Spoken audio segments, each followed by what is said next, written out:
Hi everybody, and welcome to the Lot Pod, the Leeds Rhinos Lot 17A podcast. I am your host, Eddie. This is my co-host, Reese. How are you, mate? I'm fantastic, mate. How are you? That's a fantastic shirt. Fantastic collection of shirts. Off podcast, we're recording about how we can't actually see at the moment because of the sun. Don't have a blind, so I've done a makeshift one. And It looks like our Laurie is saying hello right now. Hi, Laurie. Hi, Laurie. Welcome along, everybody. We are aware that there is a small, minute, possibly interesting game happening right now. So just put that on mute, listen to us, and you can watch the Hull derby. Got two guests with us today. Both very special guests, but one slightly more than other because they are a current Leeds Rhinos wheelchair player. And the returning James, who's been on twice? Definitely once. Not sure about twice. We'll find out in a minute. I just nicked your bit there, didn't I? You have, yeah. So on the show today, here we go. That's what we're going to do. So we're going to introduce the guests in a minute. We'll obviously talk about the match review panel after the result yesterday. We want to do a bit of a conversation with Ewan on the wheelchair rugby as well. Absolutely. We also want to talk transfers because there's been a number of rumours over the last week, a lot of movement, a bit of completions as well. Yeah. The usual Super League club roundup, and then the mailbag, which with no doubt there'll be a question from Tyler on music there at some point on that one. So let's introduce Ewan and James. Hi, gentlemen. Evening. Right? Thanks for waiting in the holding pen there. How are you both? Yeah, I'm good. Bit warm, but an achy after yesterday, but I'm good. Yeah, we'll touch on that and put that on hold if you don't mind. Absolutely. Obviously, the wheelchair side been doing us incredibly proud this year, along with the women being much better than the men. So we'll put that on hold, put it on the rack, but we are coming to it. I do promise. How are you, James? Welcome back, mate. Thank you. I'm good. Thank you. How are you? Yeah, all good. Nice to hear from you. Nice to hear from you. The Hull derby is on. So for people watching this, listen, we'll kind of drop into that because obviously we do have some interest in that game. There's a bit of a new feature on the Lock Pod now. Me and Reese decided that we have all these guests on the podcast, which is brilliant, and we kind of just say, right, what did you think about this game? Without actually getting to know who they are, who the favourite Rhinos player is. So for each guest that comes on from this one forwards, we are going to ask them these questions. So you two are our guinea pigs to start. I'll start with Ewan, if I can.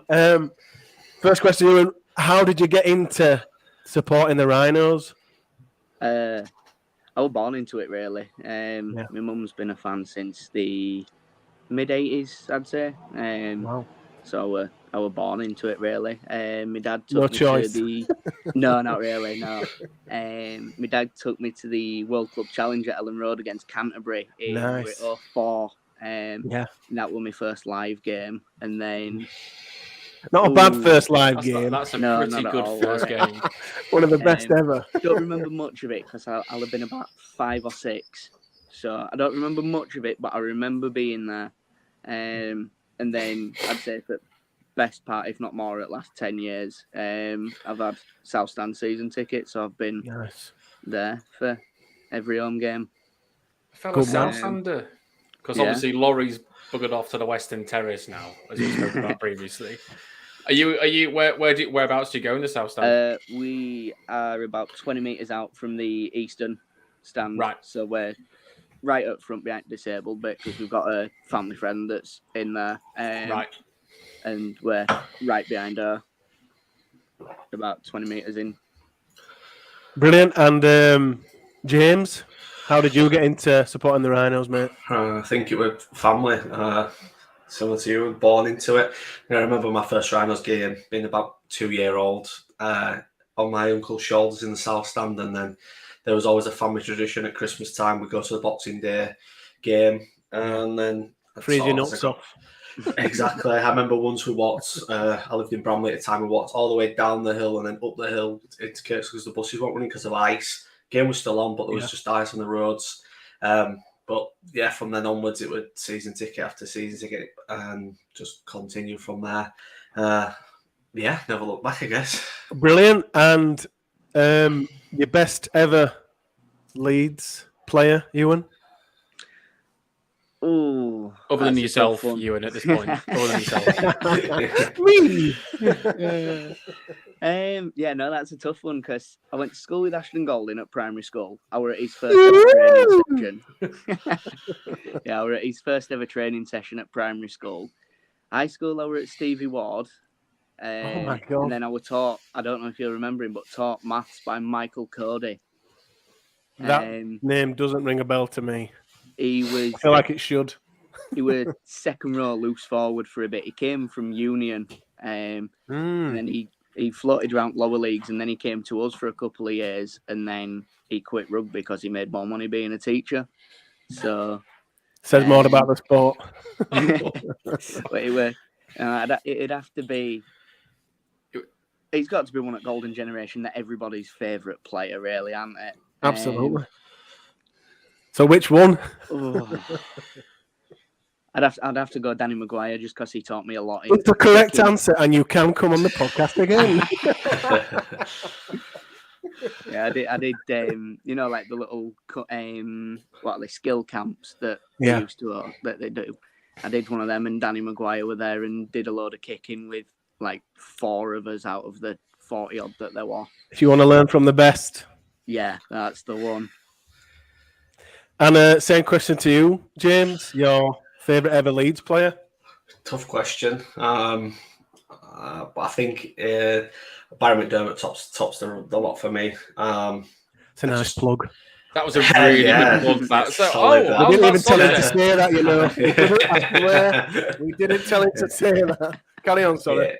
Barry McDermott. His aggression and which maybe not nowadays, but just it were everything when I was a kid watching him carry that ball and just run into everything, moving brick wall, and then I think he was like one of the first players as well outside of Jamie Jones that I met like sort of in person, and I remember him being really friendly and stuff. And I was really young at the time, so I think that's what made me like him even more. Yeah, awesome player. as well. Reese, do I have to ask your best ever Leeds player? You don't have to, but I can. Is it you the know, I can etiquette? respond Do we know it? Should I know it? I don't think we've actually discussed it before, have we? Well, you say yours, and then I'll say mine. I'm gonna go Kev. Oh yeah, yeah. Yeah. Well, who's yours? Who's yours? Mine. Have I never mentioned this? Oh my god! No. Almost well over a year I into the haven't bought the podcast. bell yet, by the way. I've not bought the bell yet. We need to buy this bell, definitely. The next question, start with you, and again, if I can, your favourite ever Leeds kit, mate? You got a favourite from history? Oh. The one Reese has on is really. It is. I've got one of them on Grace at Little Un.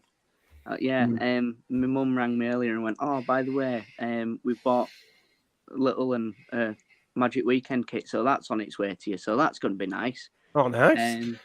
Just completely out of blue as a late birthday present for him. Lovely. So got that coming. It'd have to be one of the pink kits that we've had. This current pink kit's lovely. Really? Yeah. I think. Do you not like it? I think it's disgusting. Well, apart from the results, it's all bloody horrible. Oh yeah, it's a great looking charm. I think it's one of the nicest kits we've had in the last few years. Oh wow! But this is what that like third kit's for. Don't you think? In that, yeah, to really split people and say it's disgusting or it's really nice. No, I'd have to say one of his pink. It's either this one or pink and pink and dark blue that we used to have as well. Reese had it on. Oh, hang on. I think he's gone. I think he's gone to get it. He had it on last week. I hope it's not in basement, Reese, and we're just filling time while he runs out to shed digging through. Cue elevator music. There we go. Voila. That's the one. Yeah. Harry Houdini. Pulled it up. This is going to be a competition each week now. That whoever's got a favourite shirt is, I've got to see if I've got it. You've got to stick. Yeah, you have to have them all out on wall. And James, your favourite ever Leeds shirt? Do you have one? It'd be the 2005 home shirt. It was the first time I had a full kit. And I went to Australia that year, and I wore it everywhere, walking around Perth thinking I'm the bee's knees, wearing my full You were the bee's knees. You were. Being told it's too warm to wear socks up to my knees, did not care at all. Yeah. Yeah, exactly. Leeds and I'm proud. Exactly. And Reese, what's your favourite ever Leeds kit? I think we've discussed this before in the past. We have, probably. I think the 2015 home for me. Yeah. I really, really like that one. I actually don't have that one, saying that's my favourite kit, but yeah. I don't have my favourite kit either. Mine's the 1983 Butker home shirt. I'm never ever going to own that, but that is my favourite. And then onto the podcast, onto the match review.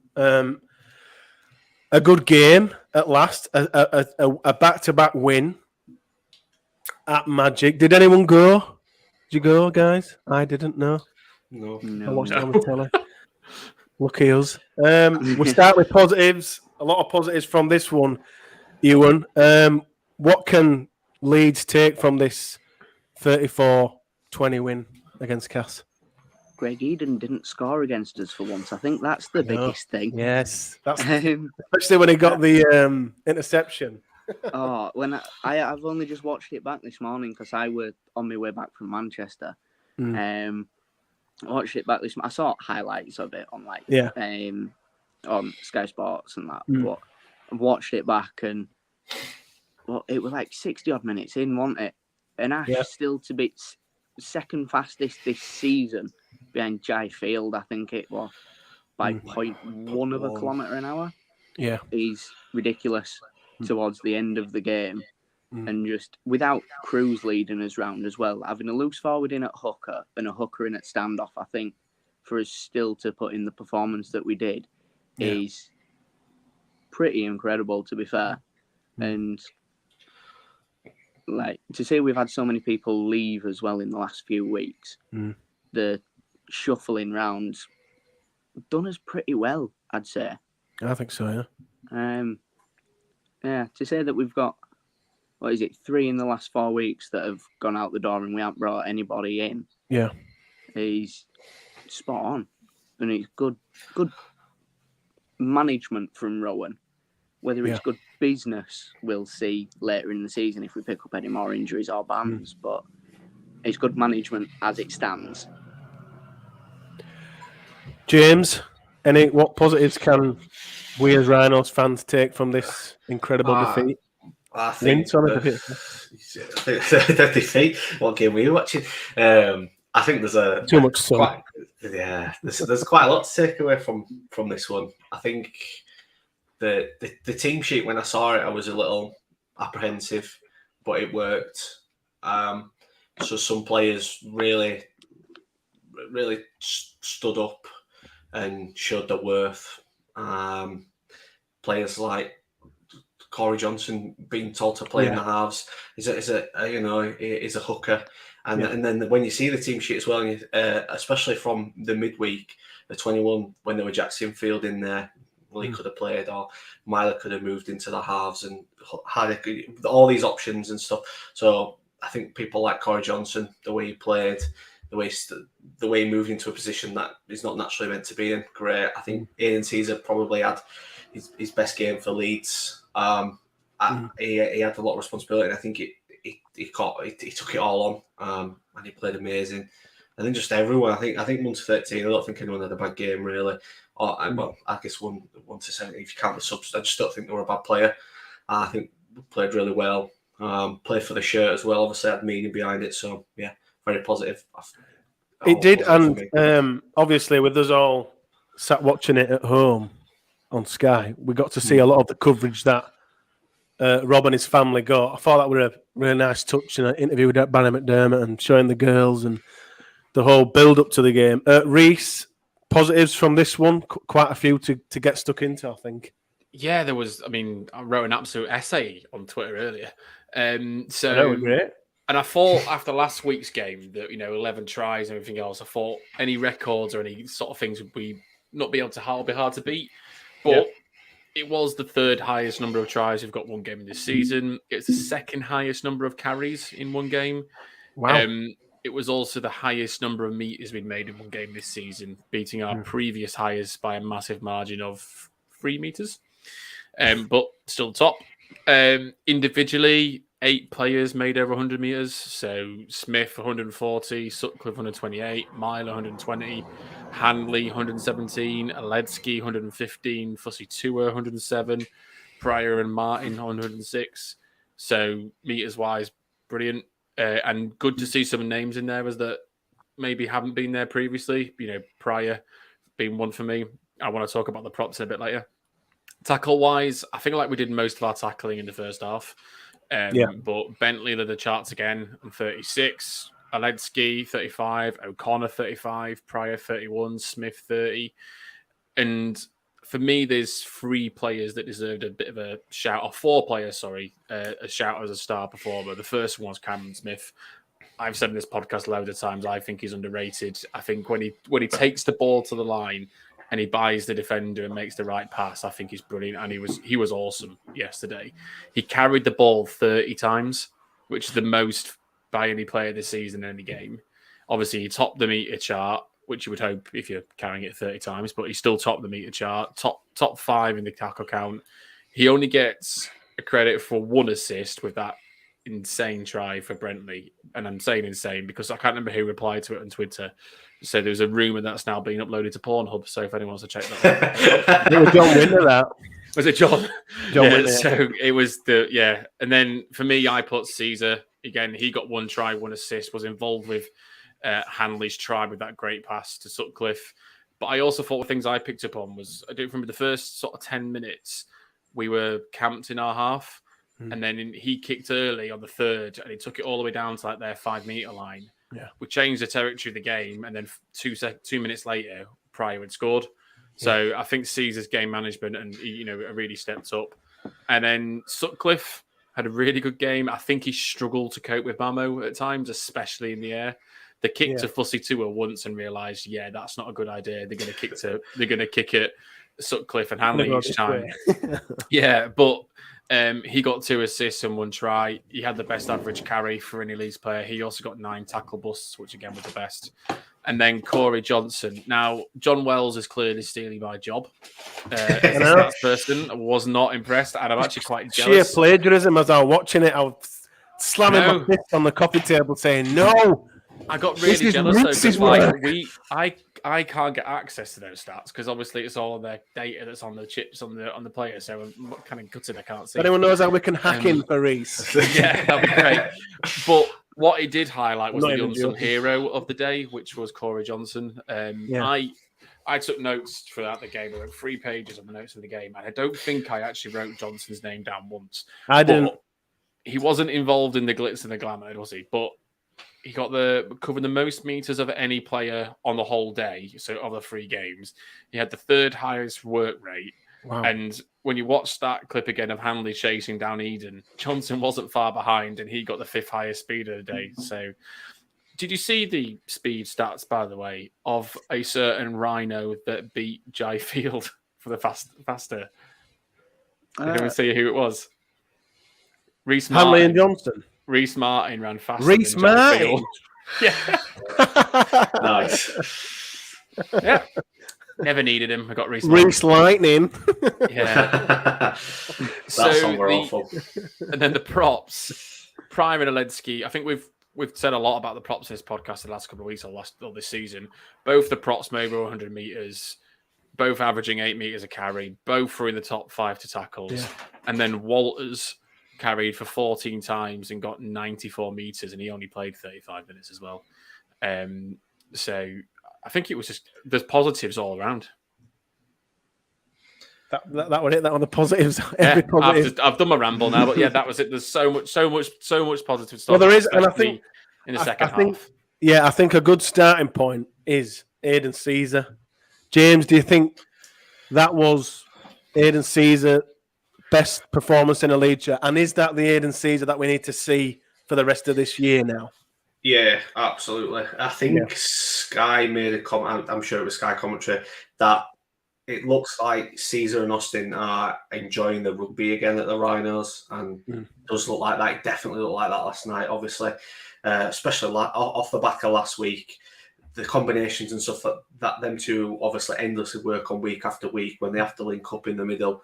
The way that they have to play it out to the wingers and stuff, all that working and coming together is what makes them enjoy the game. The fact that they could control it and stuff, I think he is the best. I think that yellow card that he got were nonsense. To be honest, it was just a normal high tackle in my opinion, punishable. I don't know, and now we've got to wait till next week to find out what happens off the back of that. But I don't think Upshaw, maybe a bit of bias there. But no, I definitely think the platform for being biased. Don't worry about that.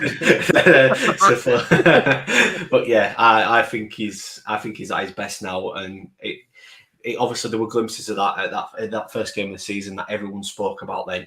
And I think if that was a guy who was still carrying an injury but was trying his best to start his season off, now he's at full fitness. I think I can only assume things are going to get better. I mean, week after week, our performances do seem to be better. Hopefully, it just carries on, keeps on going. He took his try really well, don't you think, Ewan? Do you think we're going to need to see more of this version of Caesar? I think we will for the rest of the year.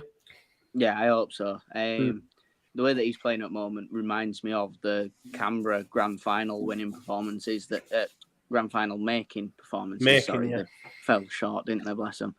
Bless them. They tried to bloody net as well, didn't they? Yeah. No, I reckon if we can get Austin, Caesar, and Lehman all 100% for the rest of the season, I don't even think we need a fully fit squad around them three. Like, not 8 injuries in the back like we had at start of season or whatever it was. But a little hamstring strain in backs and a bruised shoulder or something in front, so we can work around that, and we could push for top 6 because we're 3 points out at top 6 at the moment. Yeah.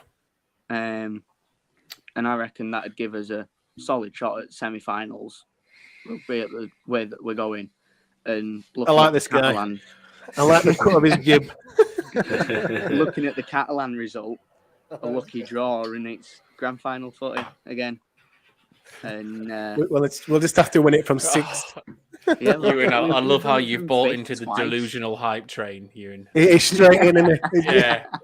He's just jumped in first class with us, Reece. If the women can turn around and beat Saints, and your women, Yeah, but the can women beat are good. Saints, Music to my ears. The women are great. want to be. In fact, the women are great. yeah, well, the men can have their moments against Yeah. Hull last week, and we just need to play Hull every week, and we're fine.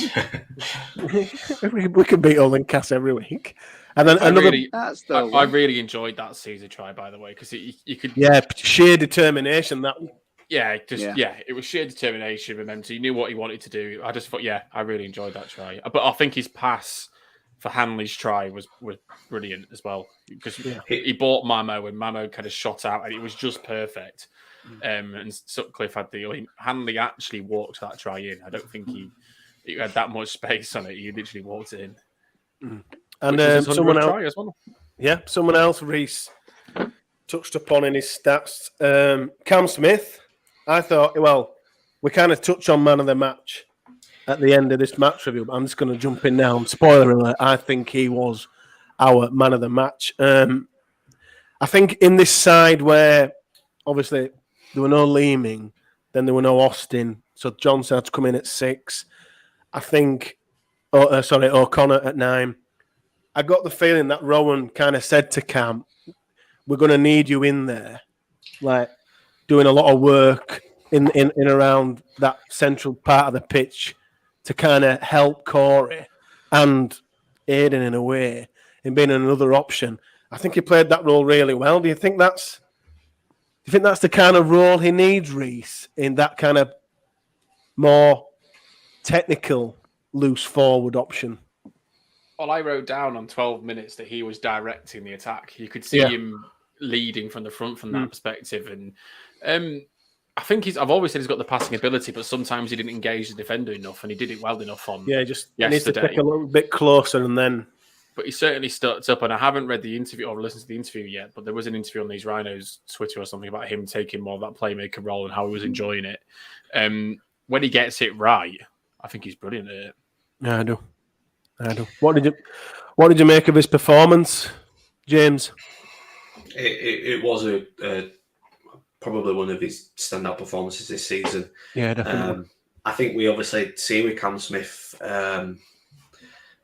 hit and miss times where he can be quite ill-disciplined, and he tends to try and make stuff when it's not there. And when the game doesn't seem on anyway, as a fan, that you find that a bit frustrating when players are trying to make something of nothing sometimes, because why did you pass that? Well, what were you thinking there? The offload one on there, stuff like that. But I think since Rowan Smith came in, I think he's obviously, they've had words. He's changed his style of play a lot. He looks like a different player, and that definitely showed in last night's game. We were really good. That the way that obviously he got that pass off to Bentley while we were running his line were excellent. Well, of course, that was Cam, wasn't it? Yeah, and I think the way we just in and around it, like one thing that I think he's really good at, and he links up well with like Caesar. He did with Johnson last night, is that he's able to get the ball to him quickly, so we can move and create the overlap from the middle of the field and stuff like that. So I think he is really good, and when he's got the ability to play the ball and be a ball playing forward, we get there's a lot more creativity within the side and stuff. Yeah. What did you make of his performance, Ewan, Cam Smith? I think he is one of our most underrated players of at least the last few years. I do. The way that Rowan's got him playing now, give him a couple of years in that loose forward and give him a 13 shirt, and he's basically Kev Sinfield with a different face. A bit bigger. What's his face? He's a bit chunkier than Kev. But he's also a bit shorter, so does that balance it? No, I think he is one of our most consistent, and like the Rhinos have noticed that on like Twitter. You've got the consistency and like the hit of the week and the other award that they give out on Twitter for player of the week. James knows what I mean. I can see it. I know what you Yeah. mean. I think I can think of his stupid sponsors that play before it, and I don't have a clue. No, because he gets that like every other week. He seems to be getting that, and it's nice to see him get the recognition he deserves, even if it's not everybody that's giving him it, because he is a proper workhorse. And when he comes off, you can see that our style changes, and we seem to slow down in attack. Even though he's one of the bigger boys on the field, he seems to give us that extra edge of pace just by the way that he makes the pass or hits a line, and it seems to give Cruz and his halfbacks and his wingers that extra bit of something that they need to get over the line that Rowan seems to have instilled back into him. You mentioned Rowan there once or twice. We all watched on Sky, and for those that went, you're laughing now. Those that went to the game will not know this unless they've watched it back, but Sky have been cutting to head coaches mid-game, assistant coaches mid-game, and Rowan Smith was on during the game yesterday, and he was just so incredibly blunt. I mean, in fact, Eddie, ask me a question, and I will do what Rowan Smith. Ask me a question. Come on. I can't. Rowan? We've got Rowan Smith on with us now. Rowan, what have you made of your team's the Rhinos' first half performance? It's been okay. And Cam Smith is having a barnstorm of a game out there. 14 assists and 12 tries. What have you made of Cam Smith today, Rowan? Yeah, he's played well. I mean, what do you think of Smith's personality? Are you a fan of it, Ewan? Do you think he needs to lighten up a bit, or do you think it's just right and we shouldn't really be hearing from coaches mid-game? I don't like it. I don't like it. I mean, they're there to do a job, and the job isn't talking to the commentators. The job is to coach the players. And if you're sticking an headset, a microphone, and the camera's fair enough because you want to watch their reactions if something goes right or wrong. But the microphone and headset, just leave it to side and speak to them either before they go for the team talk at halftime or after the game. Don't speak to them because it's always when they're attacking and when they're close to the line, they cut to them and they go, "Oh, what do you think of this 25 minutes ago?" Yeah. I don't know. I'm paying attention to the here and now, and we're about to score. Leave me be so I can organise his next attacking set, sort of thing. So, his proper interviews with the media seem really good. And when I first heard that we were signing, I'm like, I'm not too chuffed at that. I were hoping we'd get a big name like a Craig Bellamy or a something like that. When I heard Gary were going down under, obviously not Craig Bellamy because he'd never leave Storm to come to us, but someone like him. And then we signed Rowan, and it's like, who? But then exactly because what were it? Queensland Cup that he were in. Yeah. And then Devils. That's the one. And then he's just turned us round into a team that in 7 games he's had us now. I believe we could give him 18 months from now and we will be pushing top 4 again, and it'll be Saints, Catalan, Wigan and us that are top 4 again, and Huddersfield will be 6th. And we'll take their place and they'll take ours, sort of thing. And I reckon he could get us back to the level that everybody wants Leeds and needs Leeds to be at with the way that he's coaching us at the moment. Absolutely. What have you made of Smith's interviews, James? And are you a fan of the blunt way he speaks? Do you think? I mean, for me, sorry, Ewan's absolutely right there. Like, they will, if they carry on with this, they will cut to a coach where they'll concede, and the coach will say, "Oh, bollocks." You're talking to him live on Sky, and that's what he'd say if you're conceding, not being on telly. I mean, are you a fan of his blunt kind of? Do you think that's the right way to go about it, or do you think? I like a bit more personality. No, I don't.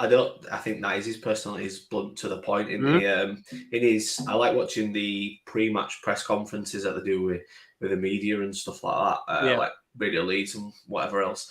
And I like how they always ask him the same type of questions to poach for answers. Like this week, it were why is Jack gone to Hull? And you're like, he needs to play. He didn't go into any more detail. He needs game time.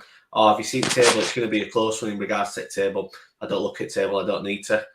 It's not wrong. He needs to. He says, I need to focus on my game. I need to focus on my team, and it's right. And it's not about the drama and hysterics. It's not the WWE after all, is it? You know what I mean? It's about getting the wins and showing what you can do on the field. So yeah, I kind of appreciate his just blunt honesty. I mean, he might be sometimes avoiding the question purposely, but does it matter? Not really. No, I'm a fan of it. Bring it on. Go on, Rhys.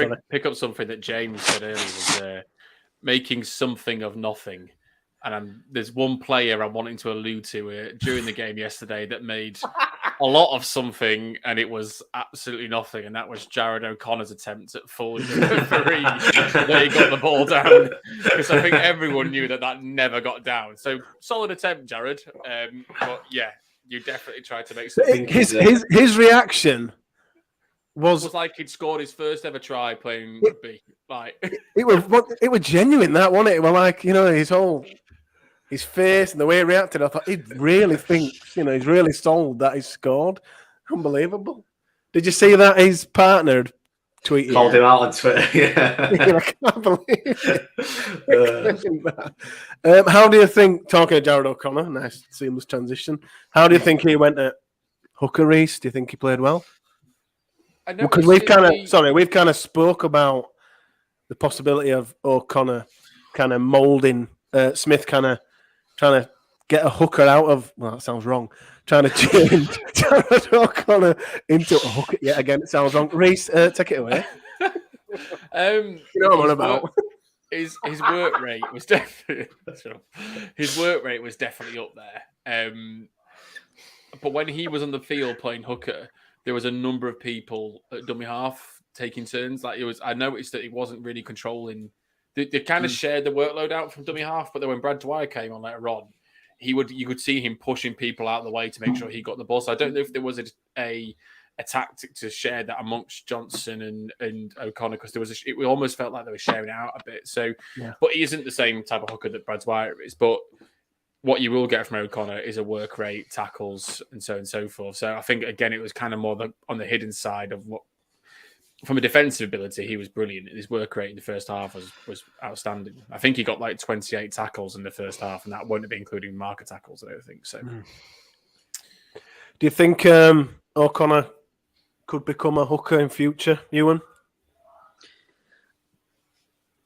That's a tough one, because he played well, but I don't think he's got the knowledge to play there from little stints if we needed it. Yeah.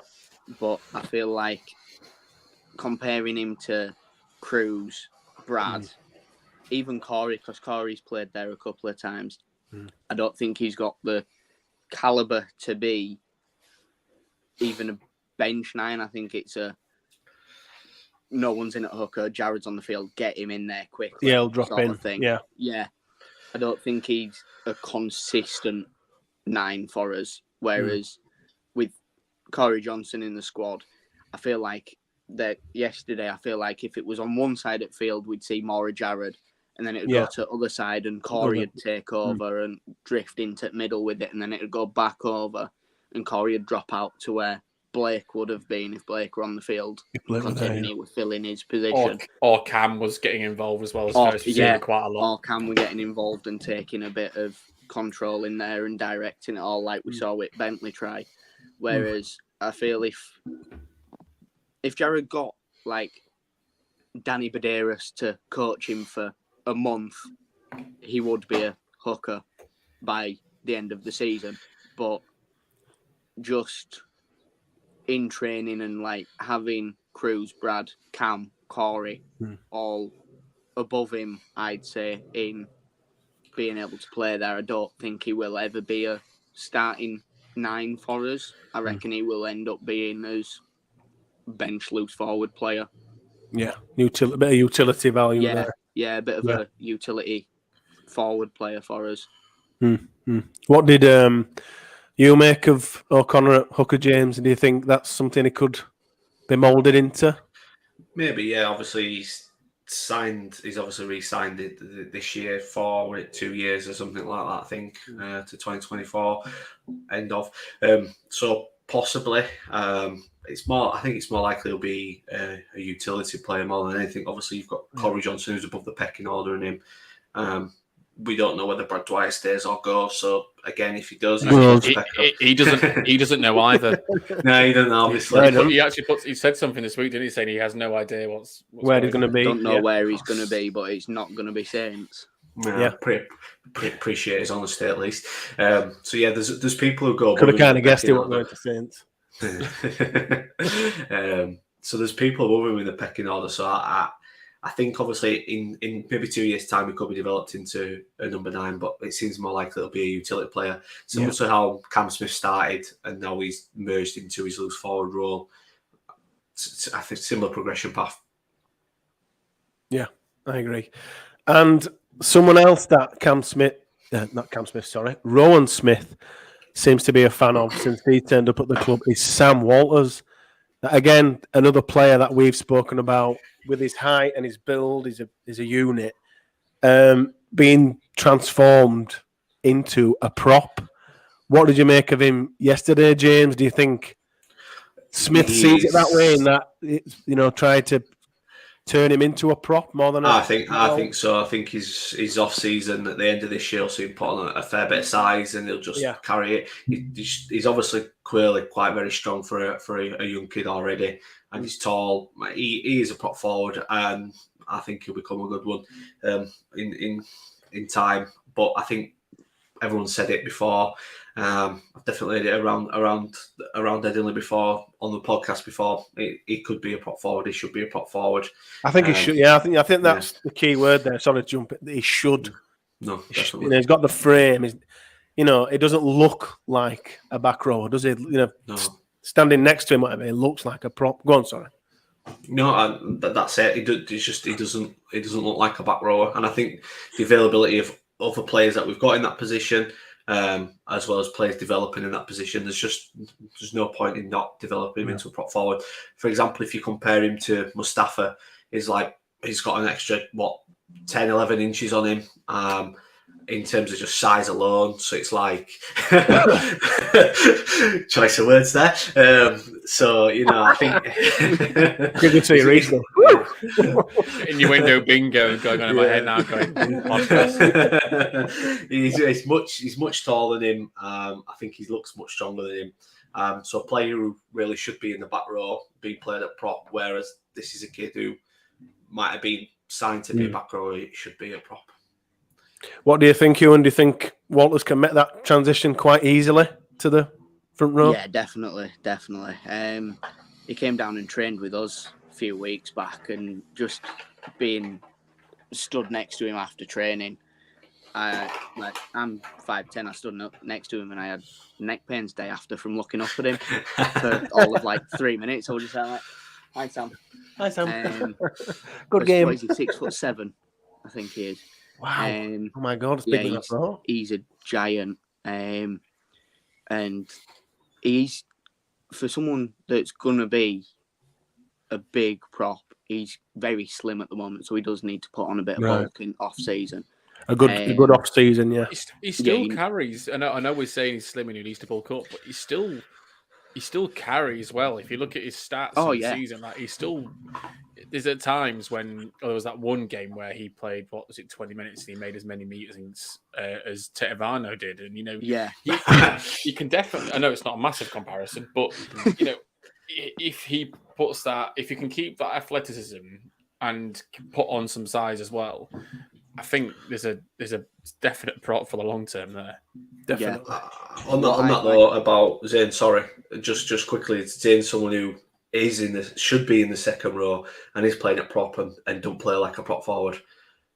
That comparison there, whereas Walters He should be a back rower, or was a back rower, and he's playing a prop and should be a prop. I think that's a massive comparable difference in terms of stats, is that someone who's obviously come through into our team as a prop forward in Zane versus someone who hasn't and then has moved to that position, and the comparison of who's better there, it shows. Massively. I think Zane's best suited to like litter picking around the stadium. Something like that. Security in a nightclub door. Yeah. No, it let him in. They just run straight past him.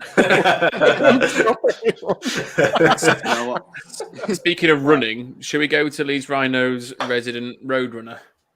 Because we have a clip that we want to put up on from yesterday that we just we do actually. I can't remember who mentioned it. I think it was Ewan of Ash Hanley. We're going to play a clip now. Not sure who's going to sue us over this quite yet, but this is the clip now of Ash Hanley hunting down Greg Eden. Hit it. People who are listening to this podcast, this is no good for you, but I mean, Ash is just coming to picture now. It was from the moment, I don't know about you guys, but from the moment, because Ash did this in the first half, if you remember.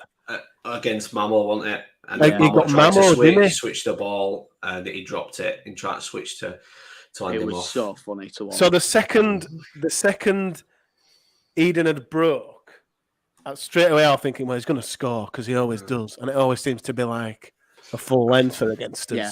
But then when simple, is it? No, it's always a full length though. Beat us by about 46 points. But because of what happened in the first half with Mamo, as soon as I knew Ash was after him, did everyone else feel like he's going to get him? Yeah. I was just so confident that he's just going to... No, I didn't expect Eden to completely crap his pants and lose the ball. But I mean, was that... Well, no, it was Mamo that crapped his pants and lost the ball. He knocked it out of Eden's hand in the tackle. Yeah. Which was probably even better. Are we talking about... Obviously, Hanley's having a great year. We've waxed lyrical about his stats pretty much since Reece came on to this pod. We're talking about a player now, aren't we, Ewan, that must be in the England squad come the World Cup. Oh, he's got to be. Like, now that Herbie Farnworth's out injured, there's... McGilvray's retired. McGilvray's retired, yeah. For English wingers, there's Makinson, Davies and Hanley. That are your three shoe-ins to be wingers for England squad. Yeah. One of them, stick him on bench for a backs player for if any injuries come up or you get something silly comes up in a game, like if you get a HA or even have him 18th man if need be. But you can't leave Ash out at squad. Where that he's putting himself out this season for us, he's incredible stuff, especially with us being like 11th in table at one point and him still putting in masses upon masses of effort every game. Yeah. It can't go unnoticed because I wouldn't say no to seeing Toby King and Ash Hanley on one side, Tommy Makinson and Harry Newman on the other. That'd be, and Sam Tompkins at fullback. That'd be a dream back five for Sean Wayne, in my opinion, because you've got work rate, you've got strength, you've got speed across all five of them. And Sean Wayne was waxing lyrical about Harry Newman after the game, but him and Ash together just seem like a bit of an unstoppable force if they ever got flowing. But they're on opposite sides of the field, so what can you do at Leeds? But Sean Wayne can go, actually, I want you together. Yeah, that's what I'd do if I was Sean Wayne, but I'm not Sean Wayne. Thankfully, you're not Sean Wayne. You're much better looking than him. A few less pounds than him. I think we all are. James, with Ash Hanley, we're looking at a guy that has to be playing for England, aren't we? Absolutely, for Sean Wayne, because he's definitely listening to this podcast right now. Stop picking your mates for England team, or we're going to get smacked. You know, the likes of Samoa, who have got people like Jerome Luai and Brian Tao, and well, they're going to knock England out, aren't they? That's it. The first game, the opening game. Oh my God, it is, James's Park. Samoa's just going to run the field with us, and it's going to go downhill from there if he picks his friends. You've got to pick the good players that are available, because like the team that played in that Combined Nations thing, no, not. It were obviously the players that were available, and the one against the non-existent, three or four players that might go to an international side this year. She had the one, and that was good, but he was just picking his mates, and it was ridiculous.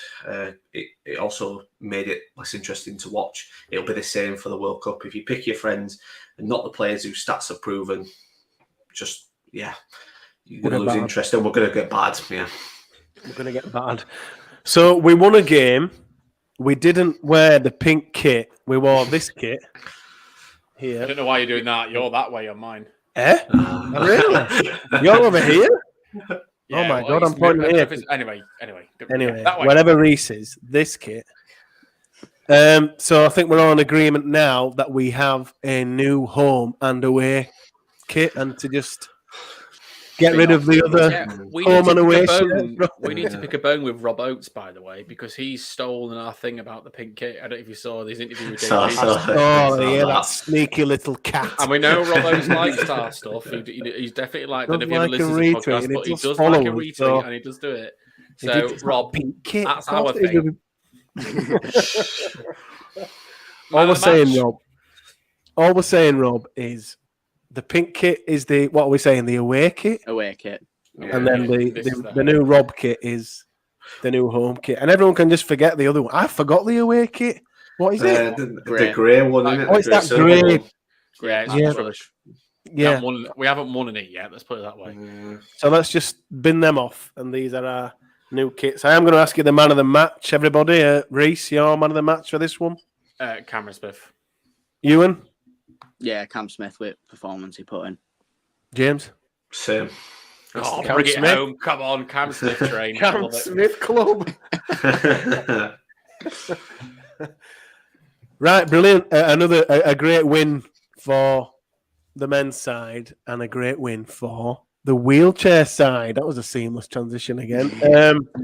You played yesterday, Ewan. First of all, how are you feeling after such a brutal game yesterday?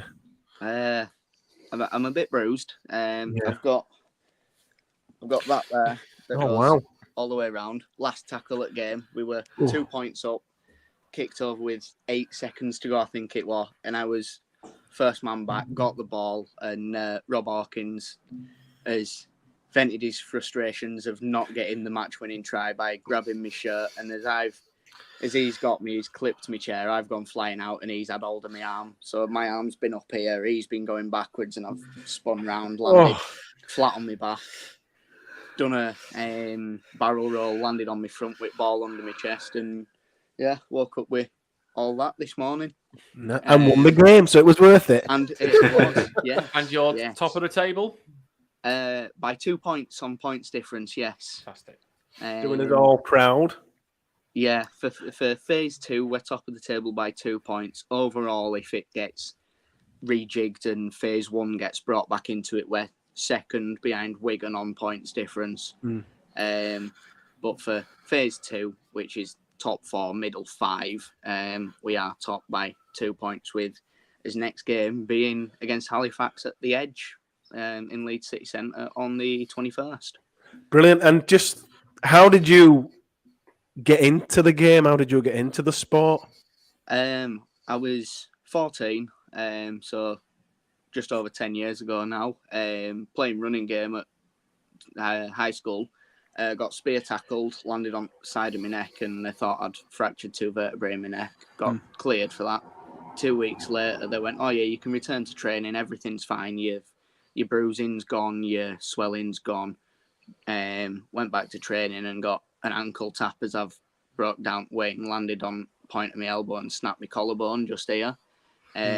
So the August that we did, I think it was one of the first family days down at Headingley. The wheelchair team were doing a piece on the indoor cricket bit under Longbar. With Brian McDermott and everybody there, and Zach Hardacre were in a chair, Rob Burrow were in a chair.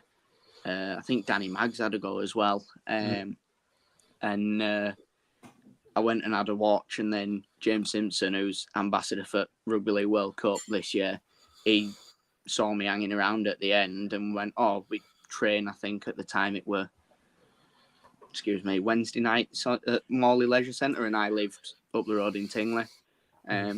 So I went down there and been playing. I think this will be my 9th full season, 10 years overall. I've just progressed throughout the team as I've gone. I mean, for anyone that's listening to this, that's watching this, that's perhaps never seen a full game or the game at all, how would you explain it to like a complete novice? The way that we put it is, it's rugby league just in a wheelchair. That's literally all it is. Yeah. The only alterations we have are it's 5-a-side, because we play indoors on a 40 metre by, I think it's 28 metre wide, 40 metres long, 28 metre wide pitch. Got tags on your shoulders instead of tackling, because tackling on a laminate flooring hurts. And instead of kicking, it's closed fist, elbow down to knuckles is counted as a kick, and we've got a modified tee that comes to the top of your pushing wheels for conversions and kickoffs. But apart from that, all the rules are the same, apart from kicks from like dropouts and kickoffs.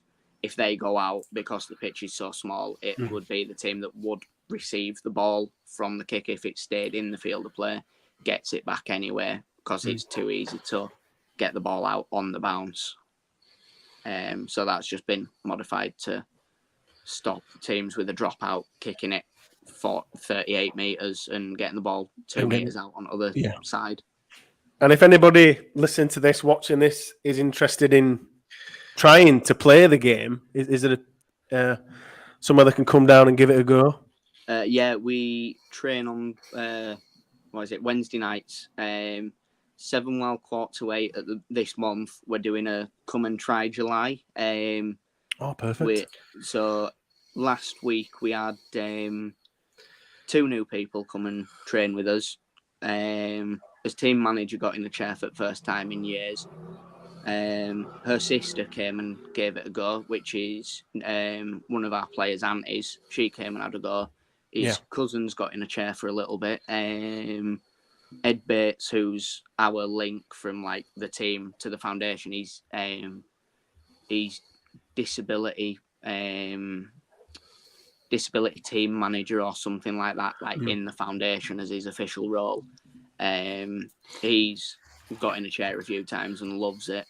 And he said anybody that wants to give him a go, just give him an email. I believe his email address is on the foundation website, and if not, it's definitely on Twitter with foundation posts where we share all of our stuff with match results and everything. It's definitely on those posts. So just dropping him an email, say I want to come down on Wednesday. Is there still space? Which they should be looking at. Yeah. Like last week we had the 5 new people, including the auntie and cousins, 2 brand new people to the game that had never been in a sports chair before, and they've all said they loved it. Brilliant. So definitely come and give it a go. And try it out. So for you, and you obviously got the Challenge Cup success last week or 2 weeks ago. Last week, 2 weeks ago. 2 weeks ago. So another Challenge Cup win. Have you played for England yet? No, not yet. I got briefly selected into performance unit. Right. Nice. But I was working at the time, so I couldn't make all the video calls through lockdown. I was working a lot because I were working for Amazon at the time in warehouses. So I was doing 4 in the morning till 11 in the morning, and the calls would be at 9:30 for an hour. So I'd be working through it, and we weren't allowed phones and stuff. Yeah. So because I couldn't commit at the time to the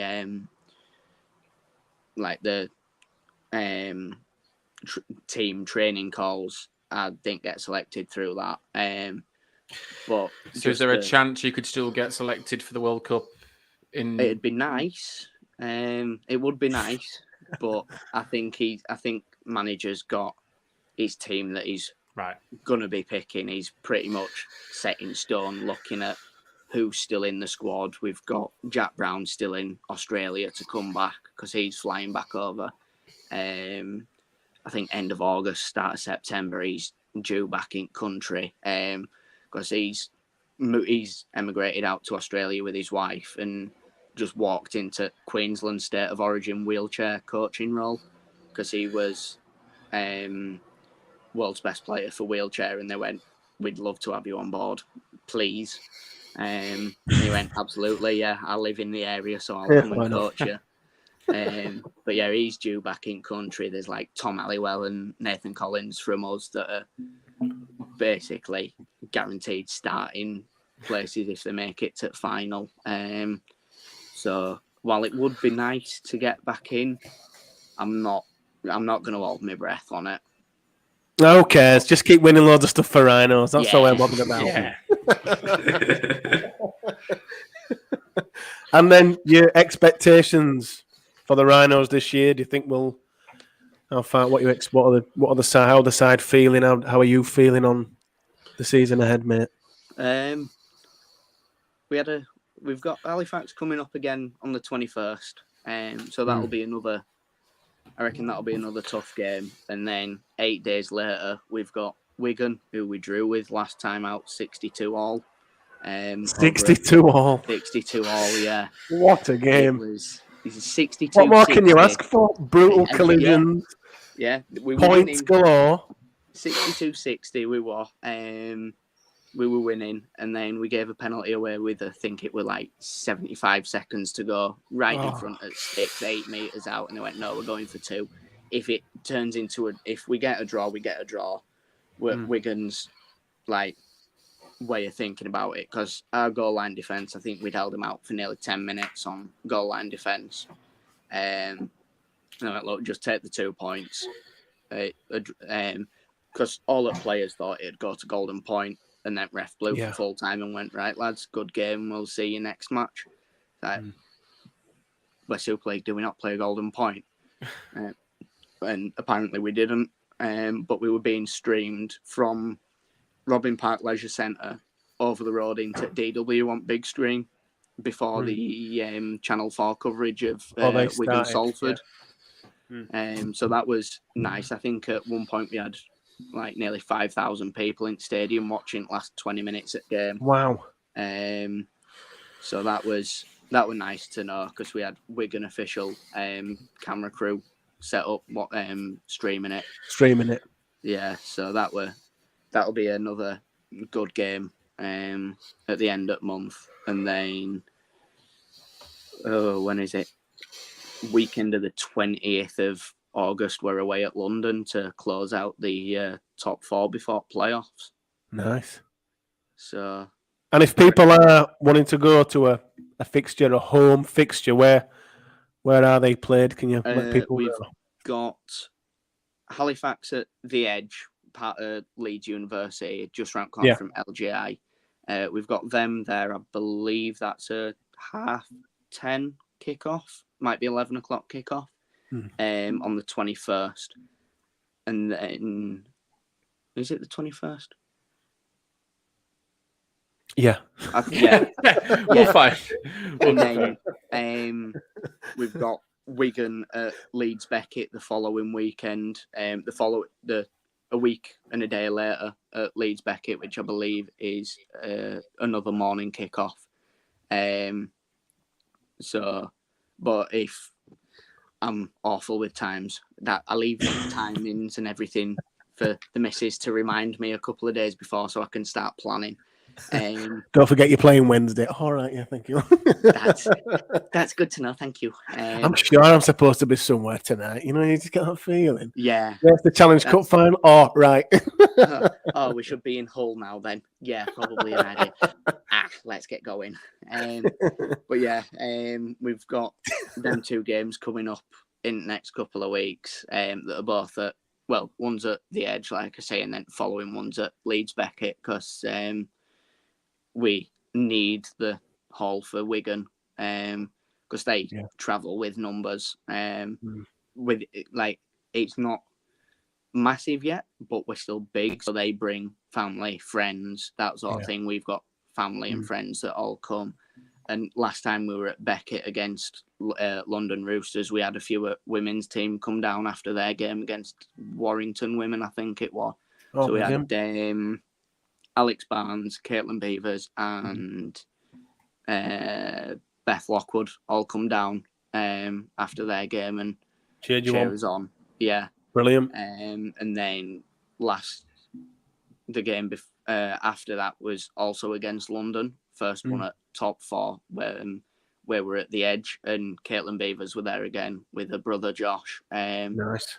So they're big supporters of it, which is really nice to see. And we had Jamie Jones Buchanan there being assistant coach for the day. How was he? Was he all right?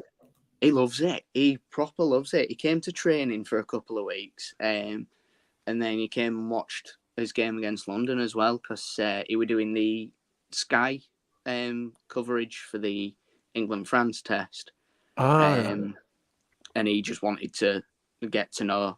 Do a bit of homework on the game. Yeah, do the ins and outs of the game and stuff, which were... It was nice having him down and everything, because he like joined in with doing some drills and gave us little pointers on like when to pass it and when not to pass it, that sort of thing, from his knowledge at running game and everything.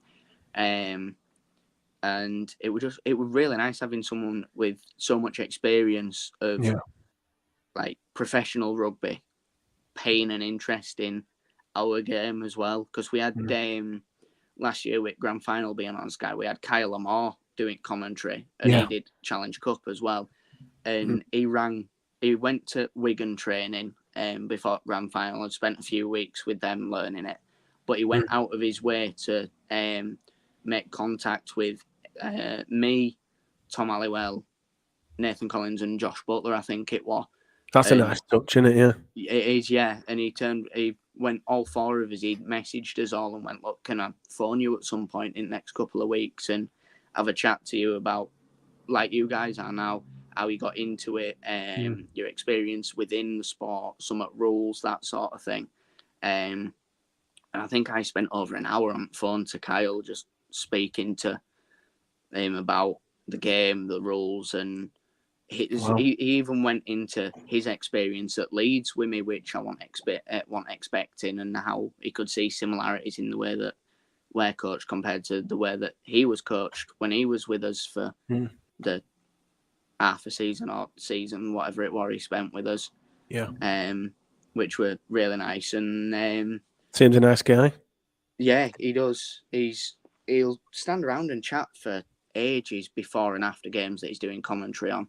He'll just hang around and go out of his way to if like at Challenge Cup, I was stood talking to James Simpson at the end, and he came from one corner at pitch to other just to say, look, well done lads, I'd written you off before the game. He turned around and went, I honestly thought Catalan would be too strong for you. I thought that Catalan had wiped the floor with you, so well done. You bettered my expectations of you and gave me a even bigger respect. He's a nice guy and he's honest. Yeah, I honest, like, a couple of Wigan players writ us off after Challenge Cup Festival, but we'd expect that because it's big rivalry between us. Yeah, because the Wigan, so yeah. But a couple of them were like openly writing us off on Twitter, and were there like, oh, after playing Catalan and Leeds within the same day, Catalan had more intensity and vigour about them, so they're going to easily win the final. And then I don't think they paid attention to the fact that even though it were only a 15-minute game, we beat Catalan 8-0 in the Challenge Cup Festival. So we held them out for a full 15 minutes, and that was the only loss of the day that they had. So I think people underestimated how much that would play on their minds, as well as give us the confidence that it did, which was very nice, because everybody likes to be underdogs, and that's the way that we play best, is when people write us off. Yeah, Well, keep writing them up because they keep winning. When you win all the tournaments by the end of the year, we'll have you back on again and we can revel in your success and put it back in your faces on Twitter. Absolutely. I just want to move on now to the comment. So thanks, Ewan, for going through to that, by the way. Really, really interesting. Again, let's have you on again at some point in the future, especially when you win some more competitions and we can celebrate that success and rub it in Wigan's faces.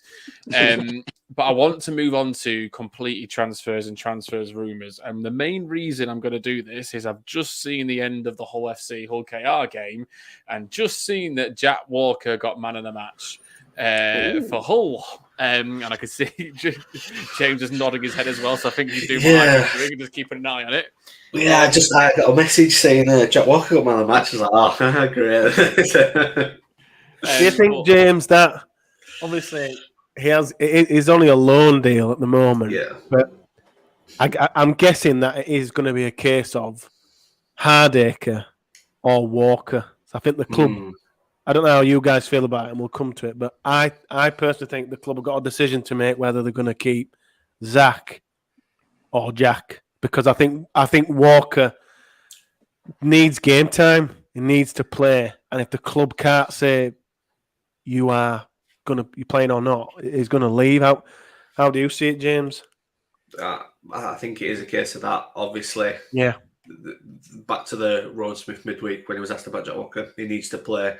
His blunt but honest answer is that he's below at the minute in the league teams, unfortunately, low down in the pecking order due to the availability of other players, and he does need game time. Obviously, he's played so little in the last 2 years that player that we first saw come into the league side in 2017 is kind of a distant memory, and he's still really young. You know, he's still got plenty of time to develop his rugby league and become a good player. So I think with the availability of Hull, he'll stick in and around that side till the end of the season. And deservingly so, obviously, after his performance, which has got him the man of the match today. That was definitely going to happen, wasn't it? yeah. I mean, that's the thing, though. He's going to play out of his skin now to say, look, you still want me, Leeds, I'm still worth keeping, because there is that chance that at the end of the year we let Hull sign him on a permanent deal. I did see. So I saw something on Twitter, and I saw that on Twitter earlier. And then we keep Hardacre, and that's the thing. That's the catch-22 is do we want Walker back or do we want to keep Hardacre? Because Zach has been a good rugby player since going back to Leeds. He is a good rugby player, and it's hard in it because obviously there's Myler as well, and I'm glad I'm not in charge of that team, because it's you appreciate the competition of players available, but when there's good players available, it makes it really difficult to say I'd rather this one player than this one. Why? There's got to be that minute thing that makes that decision, experience or game time, something. And so I'm intrigued who's making the decisions in these deals in the last week, whether this has been driven by Rono, if it's been someone else in the club. I think Walker going out on loan is the right thing. He's not going to get game time. I think it is now, this season. What I didn't like was the option that Hull have the option. I didn't like that bit. I'd rather us be able to control what happens, because Hardacre goes down with injury in the game yesterday. I think it's only a dead leg, luckily, but if that had been if that had been something really, really bad, and then Hull have got the option, Hull take that option, we haven't, and then we're just left with one fullback. So I didn't like that part of the deal. When I saw that bit, I was a bit uneasy. I don't know what you thought, Ewan, but like with us having Zach and Richie at the moment, he's not going to get game time because Richie's going to be on bench when Newman's back from his ban. Zach's going to be a fullback. Harry's going to be in centre. Jack's going to be playing reserves, and anybody that's been in first team for half a decade's not going to want to play reserves. I think that's why Alex Mellor left, because he was getting reserves over first team. So fair play to him for that. I was surprised he didn't score yesterday, by the way. Yeah, I could see something. I text Lottie going halfway through the game going, I think Mellor's going to score today. Yeah. But no, I think he needs the game time, but it is a case of what's that now, 30? Something like that. 31. 31, Yeah. Just Phil for a minute. Let Reese just type. So he's coming to like the twilight of his career as a high 30. quality 30. Yeah. Jack's what 22, 23. Tip tap tap. So we've got 22. 22. There's an extra year that I've taken off of him. Sorry, Jack. So there's 8 years extra that you'd get from Jack that you're not gonna, because Zach's not gonna play till he's 38. No rugby player in their right mind plays till they're 38. No. But So if it's a choice of, I'll just go through everybody now to kind of get the weight of the room. If it's a choice of Hardacre or Walker, Reese, what should it come down to it? Who would you choose? I'm going to say Walker, and because I can't think of anyone young through the academy that's coming through at the moment that potentially fill that.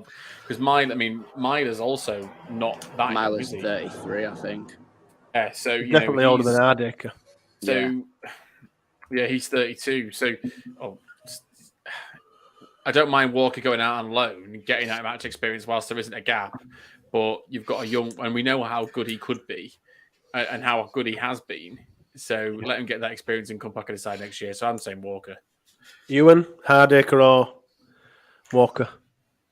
I'd have to go Walker for longevity of it because, like he just said, it's Reese. We've seen, like Reese just said, we've seen how good he can be, and until he broke his foot, he was on fire for us, and then he's had 2 years of bad luck and injuries, and he's just not got that match fitness because Richie took his place. Then Richie got injured, and Liam Sutcliffe and Ash Hanley were in and out of fullback, and we just had a mash up of a back line. But with Zach in good form, Richie in good form, I don't think he'd be any.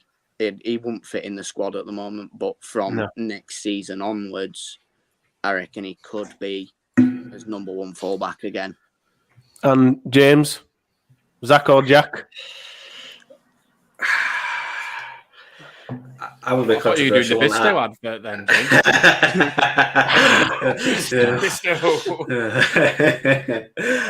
I think I'm a bit controversial one and say Zach. Really?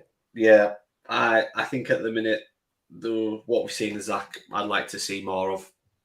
Just simply down to that. We've seen more of Zach this year, being really well, being good, being really well, whatever, English.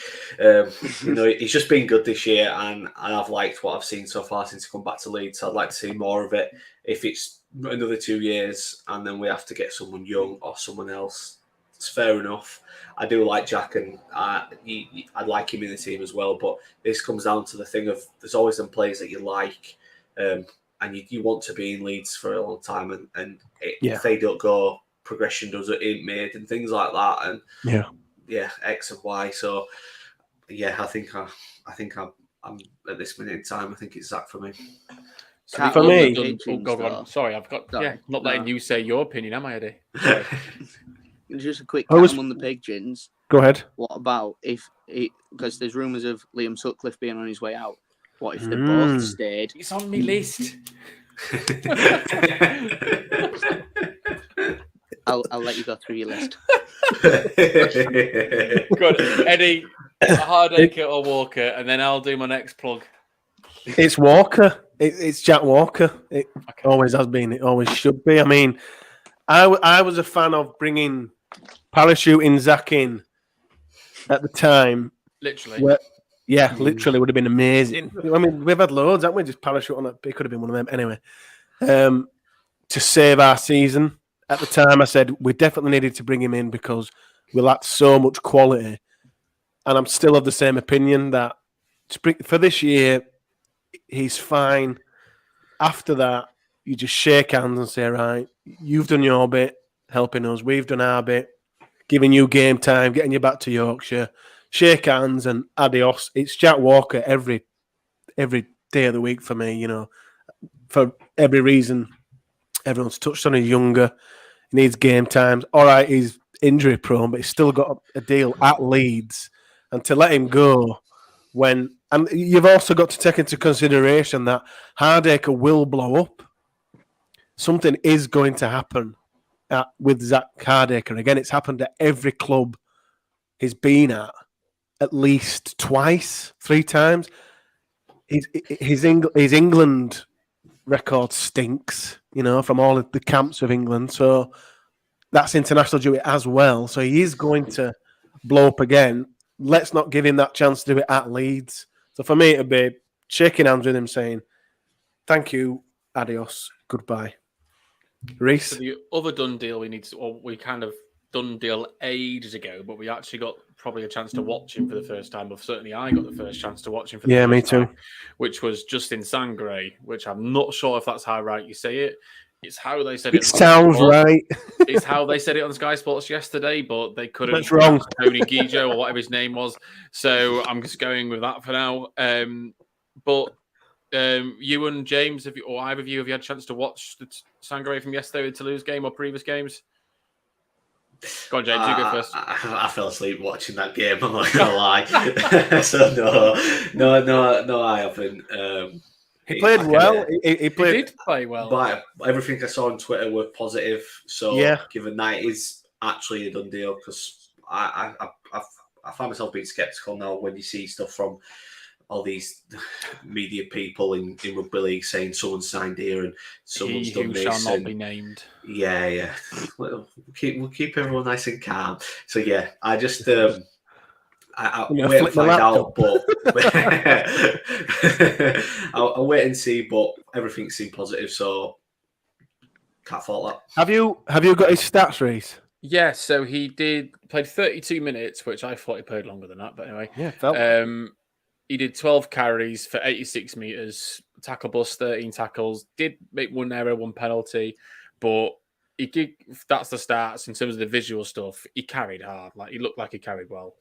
I do think Pryor potentially will go at the end of this year. He might not. I don't know. I kind of want him to, but with a thank you, you've done a lot for the club. But if we can get another leading prop to work with Valensky, and then you've got Sangare, Holroyd, and Walters as your 3 upcoming props, I think we could be in a fairly decent place.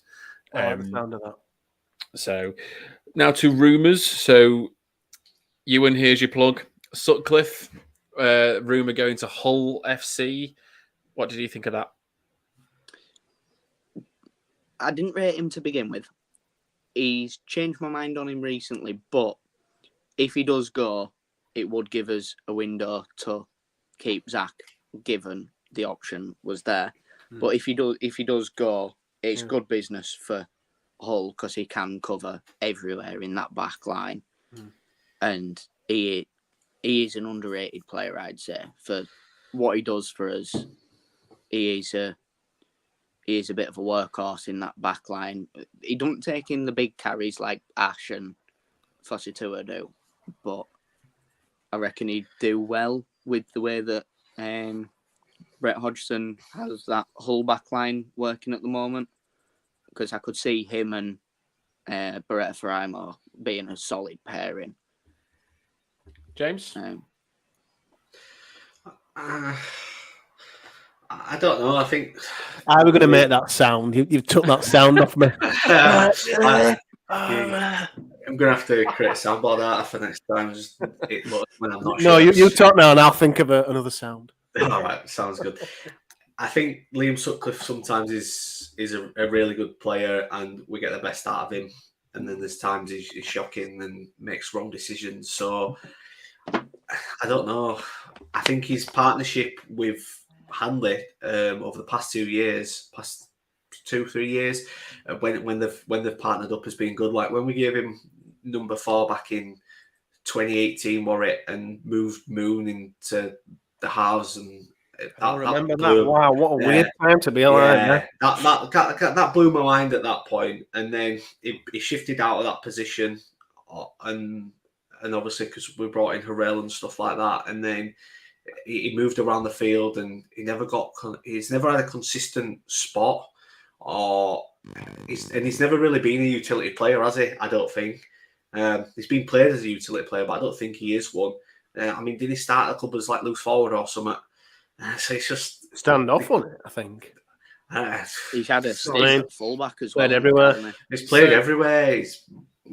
So, Lottie, before you give your opinion, so I'm going to bring up his stats for this year, and then I'm going to put my opinion in here as well. He has played 3 positions this year. So he's played centre, halfback, fullback, 15 appearances, 5 tries, 8 assists. Now, I'm trying to work out the average of what he's done metre-wise. Metre-wise, he averages 97 metres a game. He's got 8 clean breaks this year, 35 tackle busts. They're not bad. Not bad, but the reason why I like Sutcliffe is because he can fill in 3 different positions, the fullback, centre, halfback he's done this year, and he can do a good job. He's not a leader in any of those positions, and nor would I say he's a leading talent in any of those positions. If Leeds are going to want to challenge for a grand final again, they need a leading centre. And then the year that Hanley got all those tries, Sutcliffe was his centre that year.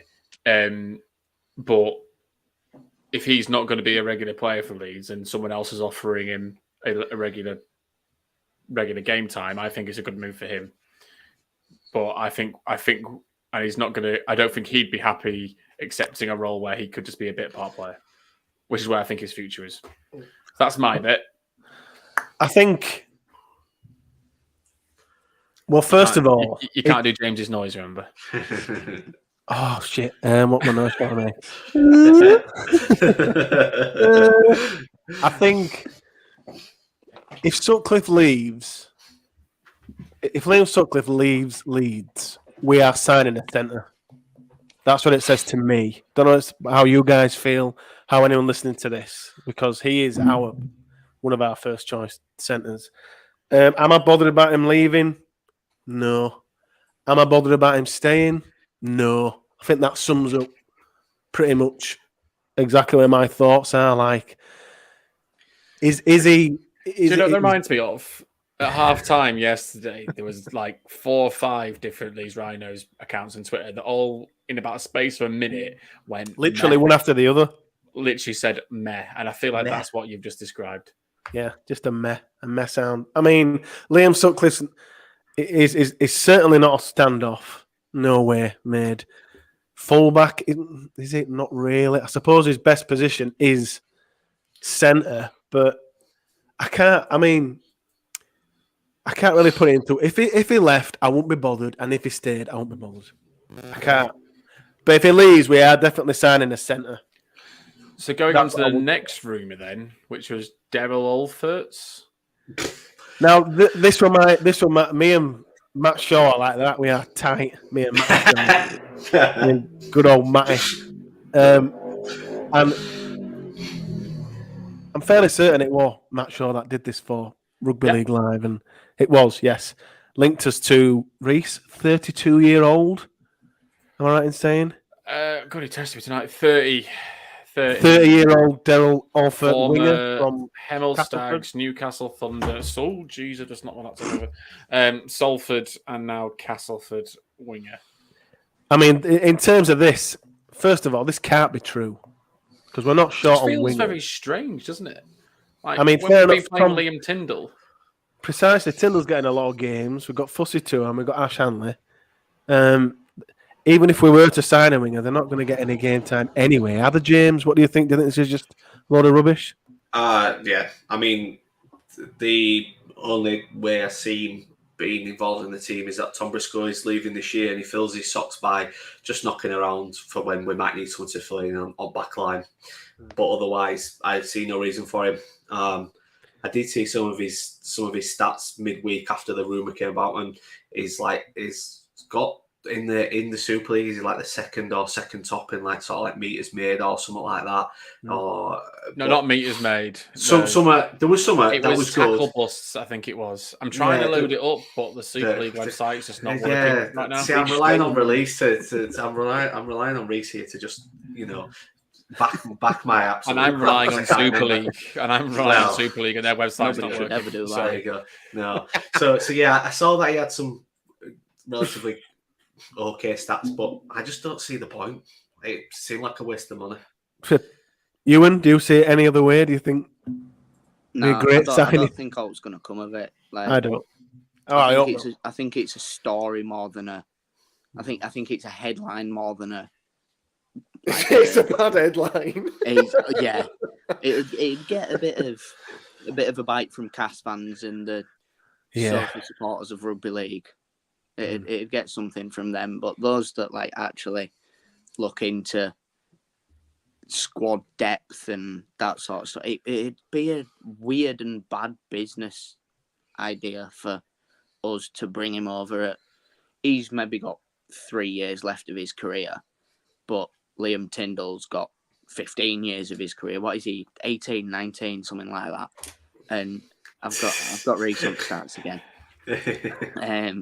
Give him a second. He's 20. Oh, is he 20? 20. I'm trying to give him an extra couple of years. And I've found the tweet about his stats as well because Super League's not working. So yeah, he was, as of the 5th of July, the leader in tackle bust for Super League, 3rd for carries completed, and 9th for meters made. Of course, number 1 for meters made is the Lord and Saviour Ash Handley. Of course. So we are not worthy. So yeah, for me, this is just a strange one. I don't think it's. I don't. If it does happen, I don't get it. No, I don't. It doesn't make sense on any level. But and Leeds are quite into these weird, pointless signings. We've had a few. James Donaldson, just why? Sorry, both alone. Remember that loan of what was that ginger-haired kid called from Lee? They loaned him. Jordan Thompson. Thompson. These pointless. There was someone else. Thompson. There was someone else at the same time as Thompson. One that came into the squad. There were 2 forwards who came in. I don't remember who the other one was. Was it Dom Crosby? Dom Crosby, wasn't it? And then Dom Crosby. Wow. Yeah, I just forgot played for Leeds. We ended up signing him. Forgot about him. Yeah, God, and then I think he retired, didn't he, like a season later after not really playing at all. Yeah, he retired, didn't he? So we do have it in us to sign these players that we shouldn't. Just fill up the cap space. We don't need it. I'd argue Trent Merrin fits into that void a little bit. Yeah, maybe. Yeah, the less said, the better on that one. I think. One more thing to do before we do the mailbag, which is the Super League and Club Roundup. I'm having to use my phone because the Super League website is not working. So results yesterday, massive result for Toulouse if no one saw that. But 38-26 against Wakefield makes the table look quite interesting now. Wigan lost to Saints 20 points to 18. Obviously, there's a controversial red card in that. Oh, I say controversial. I didn't think it was. But anyway, again, my good old mate Matt Shaw. He's still fuming over that now. Huddersfield beat Salford 30 points to 18. Warrington, probably the surprise result of the weekend, beating Catalan. I know Catalan was struggling with bans and stuff, but I still didn't expect them to get a 36-10 win. And whilst we've been recording this, Hull FC beat Hull KR. Sorry, Danny Maguire's Hull KR. Thank you. 34-28. Club-wise, we also had club-wise, there was only one other team that didn't play, or that did play this weekend, which was, of course, Ewan and his wheelchair team, and they won 48-46, as we spoke earlier. Excellent. We had the news that Ian Watson as well has signed a new deal at Huddersfield. I do genuinely believe that there would have been some NRL interest in him because I do think he is like a quality young coach. And Huddersfield must have felt the same in that, is it West and Canterbury that are coachless at the moment? They would make no mistake there. And the Titans possibly, yeah. What do you say, Ewan? Sorry. West's won, didn't they, the other day? Oh, did they? Close. Yeah, they beat Paramount. Oh, they did the Paramount beat them. Paramount beat them. Paramount won, didn't they? He fell apart fell apart. Started strong. Yeah, they did actually, but New Brown, he's an amazing hooker. He's New Brown, to be fair, but yeah, they fell apart. So into the mailbag. These are the questions from our listeners, viewers now for our panel. Thank you for everybody that sent them in. If you do want to send one in, just get in touch with me on Twitter at Lot17A. The first one is from Lucas. Where's my phone? Lucas asks, "Hi everybody. How on this? Do what, sorry? Ever so professional on this video. We're learning. An hour live from my kitchen. Hi everyone. How do you get to be a guest on the Lot Pod? James Reese, how did you get on this podcast? I met Eddie in the South Stand. We had a little bit of a thing behind it. And you're not supposed to tell that story. They just asked. They just said, ask. Hi. Slid into the DMs. Slid into the DMs, as I said. As I said, I slid into something else. But yeah, you can slide into the DMs. That's very private. Just if you want to come on, Lucas, or anyone listening to this, or anyone listening to this who thinks their friend or auntie, whoever, will be good on this podcast, just send me a message. You can come on anytime. We do have guests up until the Wire game. The Wire game, Huddersfield game, Catalan and Castleford game are all empty at the moment. So there are some spots available. The next is from Rebecca. Rebecca messaged us last week about, I think she got us confused with another podcast, Reese. She said that listening to us and this podcast and our guests, she's a newbie to rugby league, and it has helped her understand the Rhinos, the squad, and kind of got her interested in. I really hope she didn't get her opinion on the team off our. I know. She must be listening. Are you sure it's this podcast, Rebecca? And she just she was going to her first game this weekend. Did she go to Magic? I can't remember. No, she just said she had tickets. I'm not sure if it was thingy. But she just said, thank you for reading out my post last week. I am currently working my way through all the grand final victories. Where do you think she should start, you, and what's your favourite grand final victory? There's loads to choose from, Rebecca. Oh, favourite. Wheelchair? I'd have to say middle one at treble. Probably my favourite to watch back. 2015, yeah. Mm. Yeah. No. What about you? No, do you mean 2008? Sorry, not treble. Oh, so 2008. 3 in a row, yeah. Right, yeah. Yeah, middle back one to of them. back, the 3P. Yeah. What about you, James? I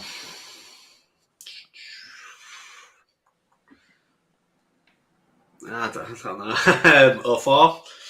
The first one, yeah. The first, yeah. Where it all began. I'm a sucker for watching things in order.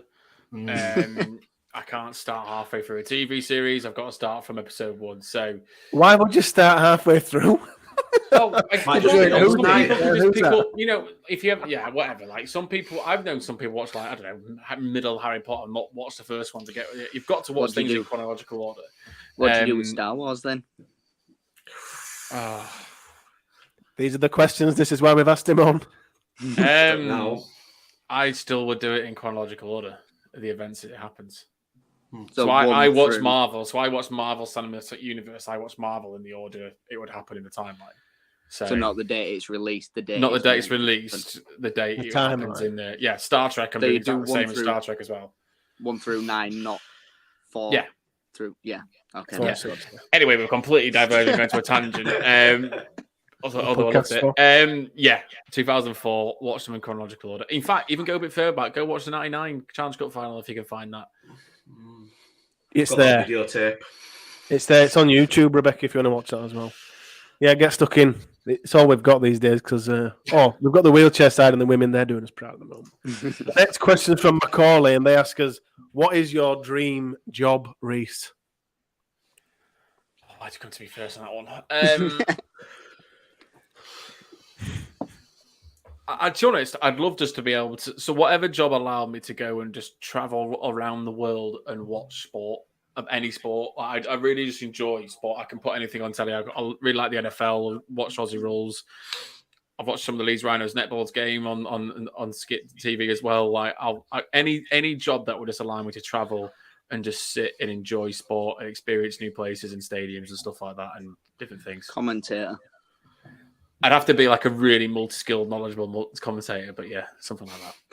Ewan, dream job? It'd be nice if I could get paid for playing wheelchair rugby.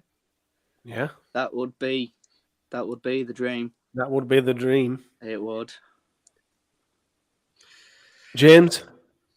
I think I'm kind of doing my dream job now. I work in IT. Well, come on, man. Tell us what you're doing. Yeah, just because you've got your life together, James. Yeah, God's sake. Yeah, what a weirdo. I'm kind of doing it now, so. Yeah, I always wanted to work in IT, and I do, so. Yeah. I thought you were going to say, I'm a postie. I made it. My dream job is very similar to Reese's. I love cricket, so I'd love to be like Ewan said, a commentator or a pundit on Sky or Test Match Special, just flying around the world, following England, commentating on 5-day tests. Oh, I'd love it. That's definitely my dream job, Macaulay. Next question is from Tyler. Tyler's been hounding us now. I think this is hounding. What do you think, Reece? Rinsing, I'm going to use. Week on week. Tyler's asking us music questions. So Tyler this week says some decent one-hit wonders last week. Last week you were asking us our favourite one-hit wonders. It's music time on the podcast.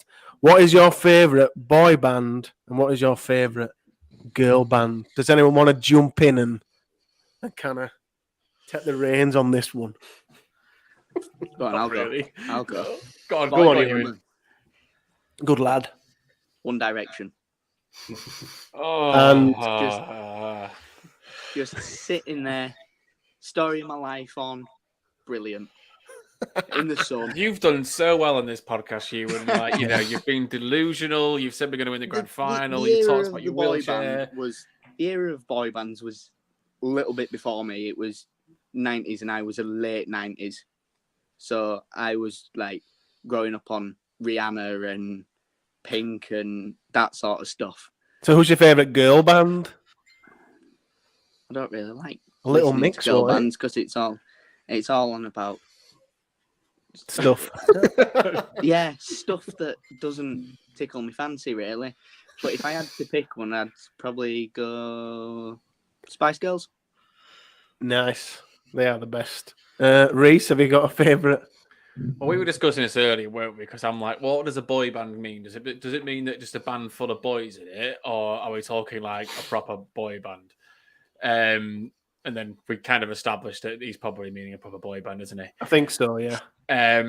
So I wasn't sure if it's counted, but we're going to go with it anyway. We're going to go with Wham.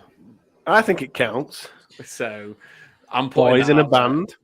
And then a bit like you, and I don't really have a favourite girl band. Although I have seen Spice Girls live when I was like 5 years old, so go for that. So based on this list that I've got on Wikipedia right now of the best-selling girl groups, always a stats man. I'm going to smash it out with Bananarama. Bananarama. Nice.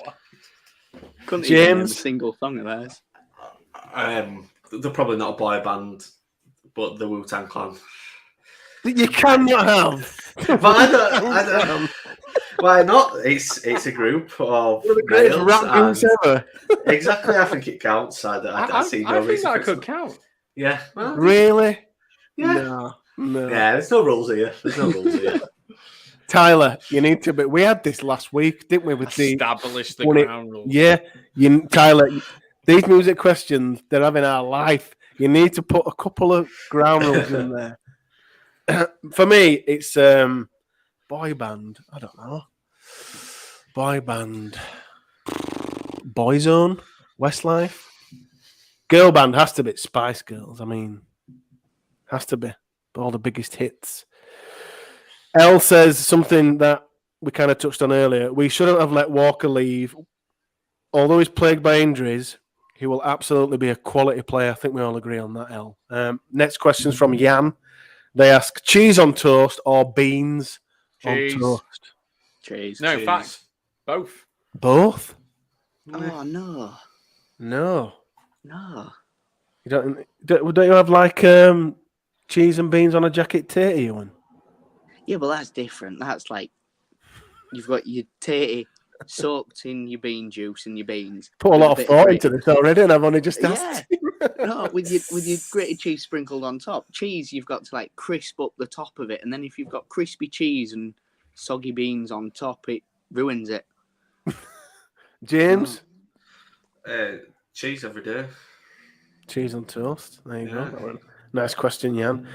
Nathan asks us, he just says, we need to do all we can to sign Luke Thompson. James, do you think there's any chance of Leeds signing Luke Thompson? I know he's in the country on some kind of emotional, passionate leave. Do you think there's any chance of us getting this guy? I don't see any Super League financially being able to afford him based on his current NRL wage. But if circumstance permits, then I think it'd be an awesome forward to have in his team.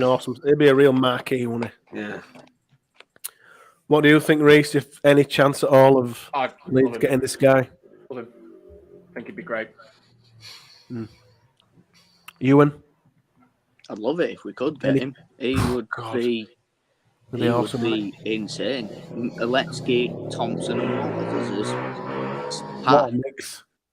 That'd be some forward unit for years to come. We'll see, Nathan. Fingers crossed. This next question is from Tommy. It's a Leeds United question.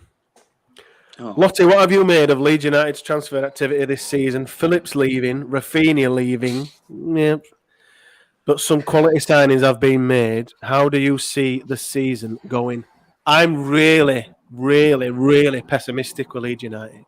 So Reece is optimistic or more optimistic than me. Reece, what have you made of Calvin Phillips leaving, Rafinha leaving, the signings and the season going forward for United? Calvin going, I'm kind of like, you stayed when we needed to stay. Yeah. You've got the move that you wanted to deserve. So I'm happy with Calvin. I just didn't want to lose Calvin and Rafinha in the same window.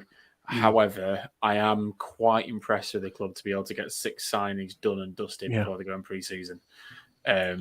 So I'm going to say optimistic at the moment. I have no idea what we'll play like or what it will look like, but I'm going to say optimistic. Are you a football fan, Ewan? You a Leeds fan?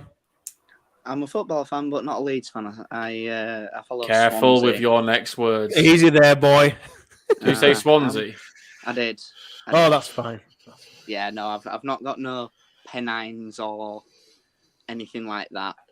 I just thought you were going to say someone else, and I'm about to just. It's all right.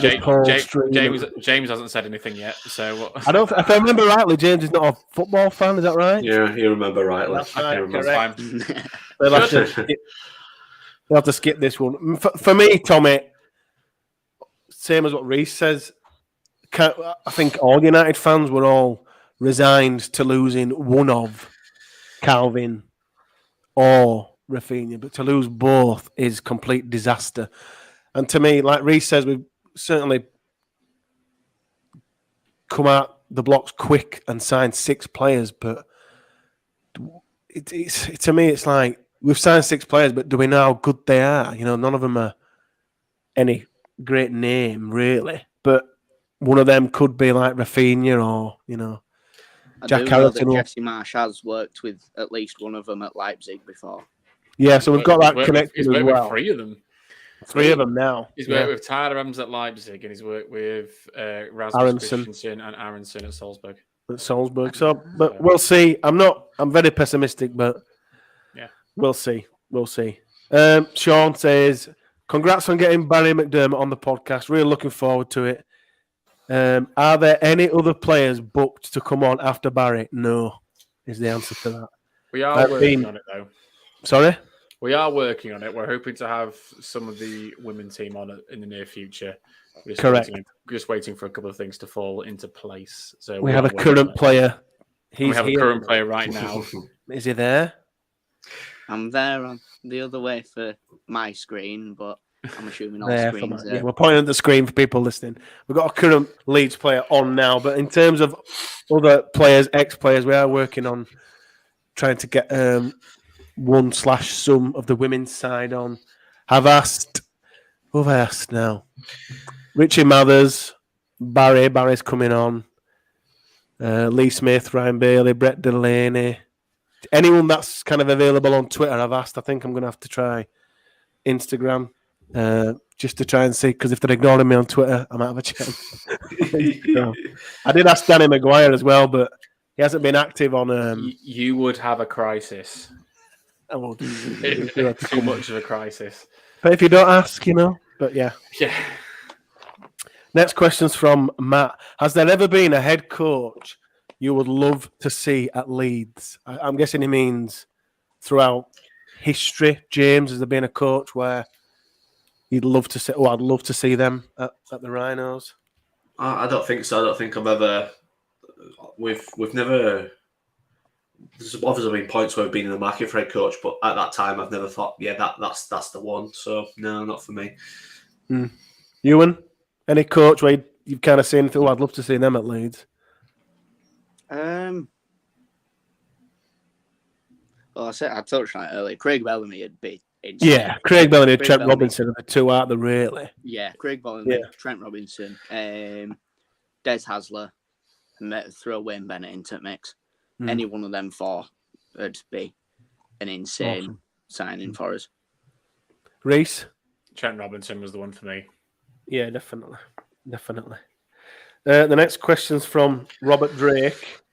Robert asks us, which player are you glad we sold because you could not stand him? What? Mine is Luke Gale. Because I couldn't stand him. I know who mine will be.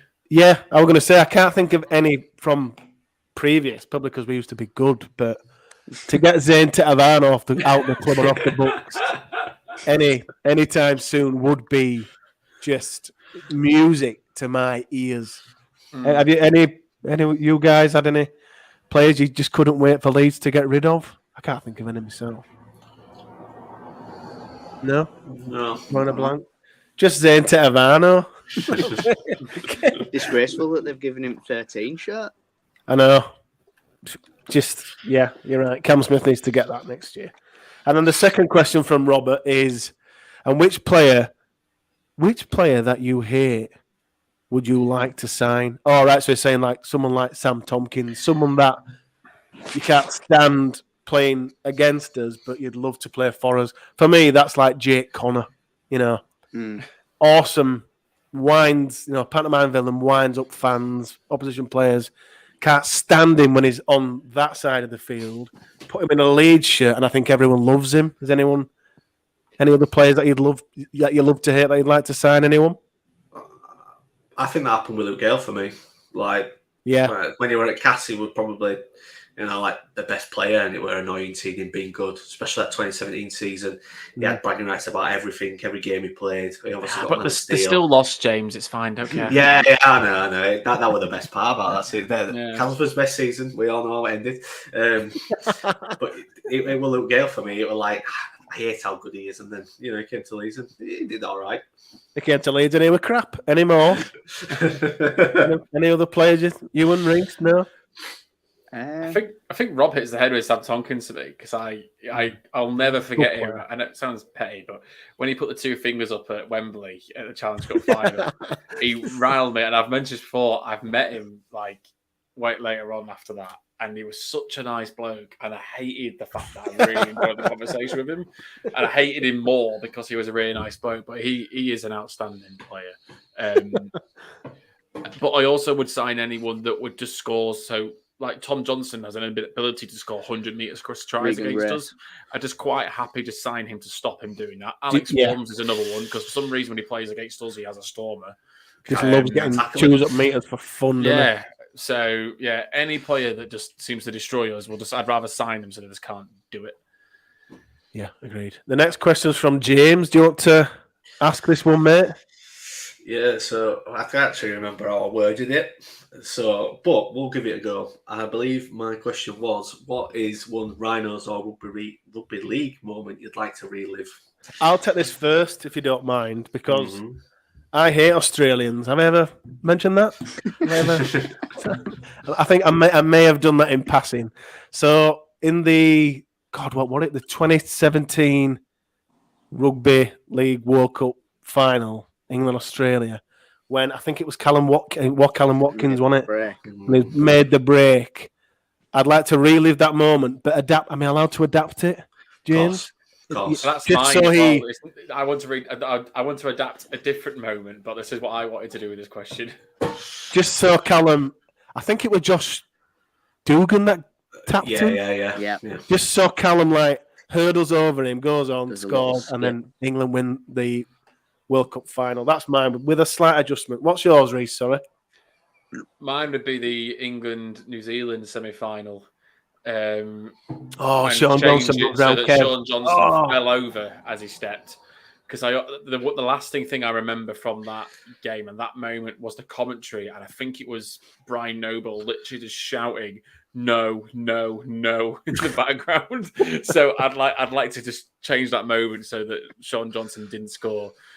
But one Rhinos moment I'd love to relive is the Burrow tribe being stood by Yeah, nailed in the on. grand final. Yeah, absolutely. Just to be there again. Ewan? Barry McDermott's fight against Oz. Which one? No, Which one? Which one? Sorry, There's loads. Adrian Morley's against Australia, where he got sent off first tackle at game. For Great Britain. I just wish I could have been in the crowd and felt the raw emotion of it. Just where he's going in and decapitates someone nearly. James, what's the answer to your question, friend? So for me, it's a Rhinos moment. It's the 2015 season, that semi-final. It's Callum Watkins scoring that final try, and the South Stand being like it has never been before for the next the next 30 minutes. That entire stand just rocked, and then obviously it was the last home game for a lot of players. I remember them all coming up to the South Stand and people flooding to the front of the pitch and stuff like that. And the old South Stand, we've all got good memories in that old South Stand, but that's one that I miss it. Bloody hell. Really stands out for me. And I think a close second will be probably playing Manly in the World Cup Challenge at Edinburgh as well, because I remember being packed to the rafters.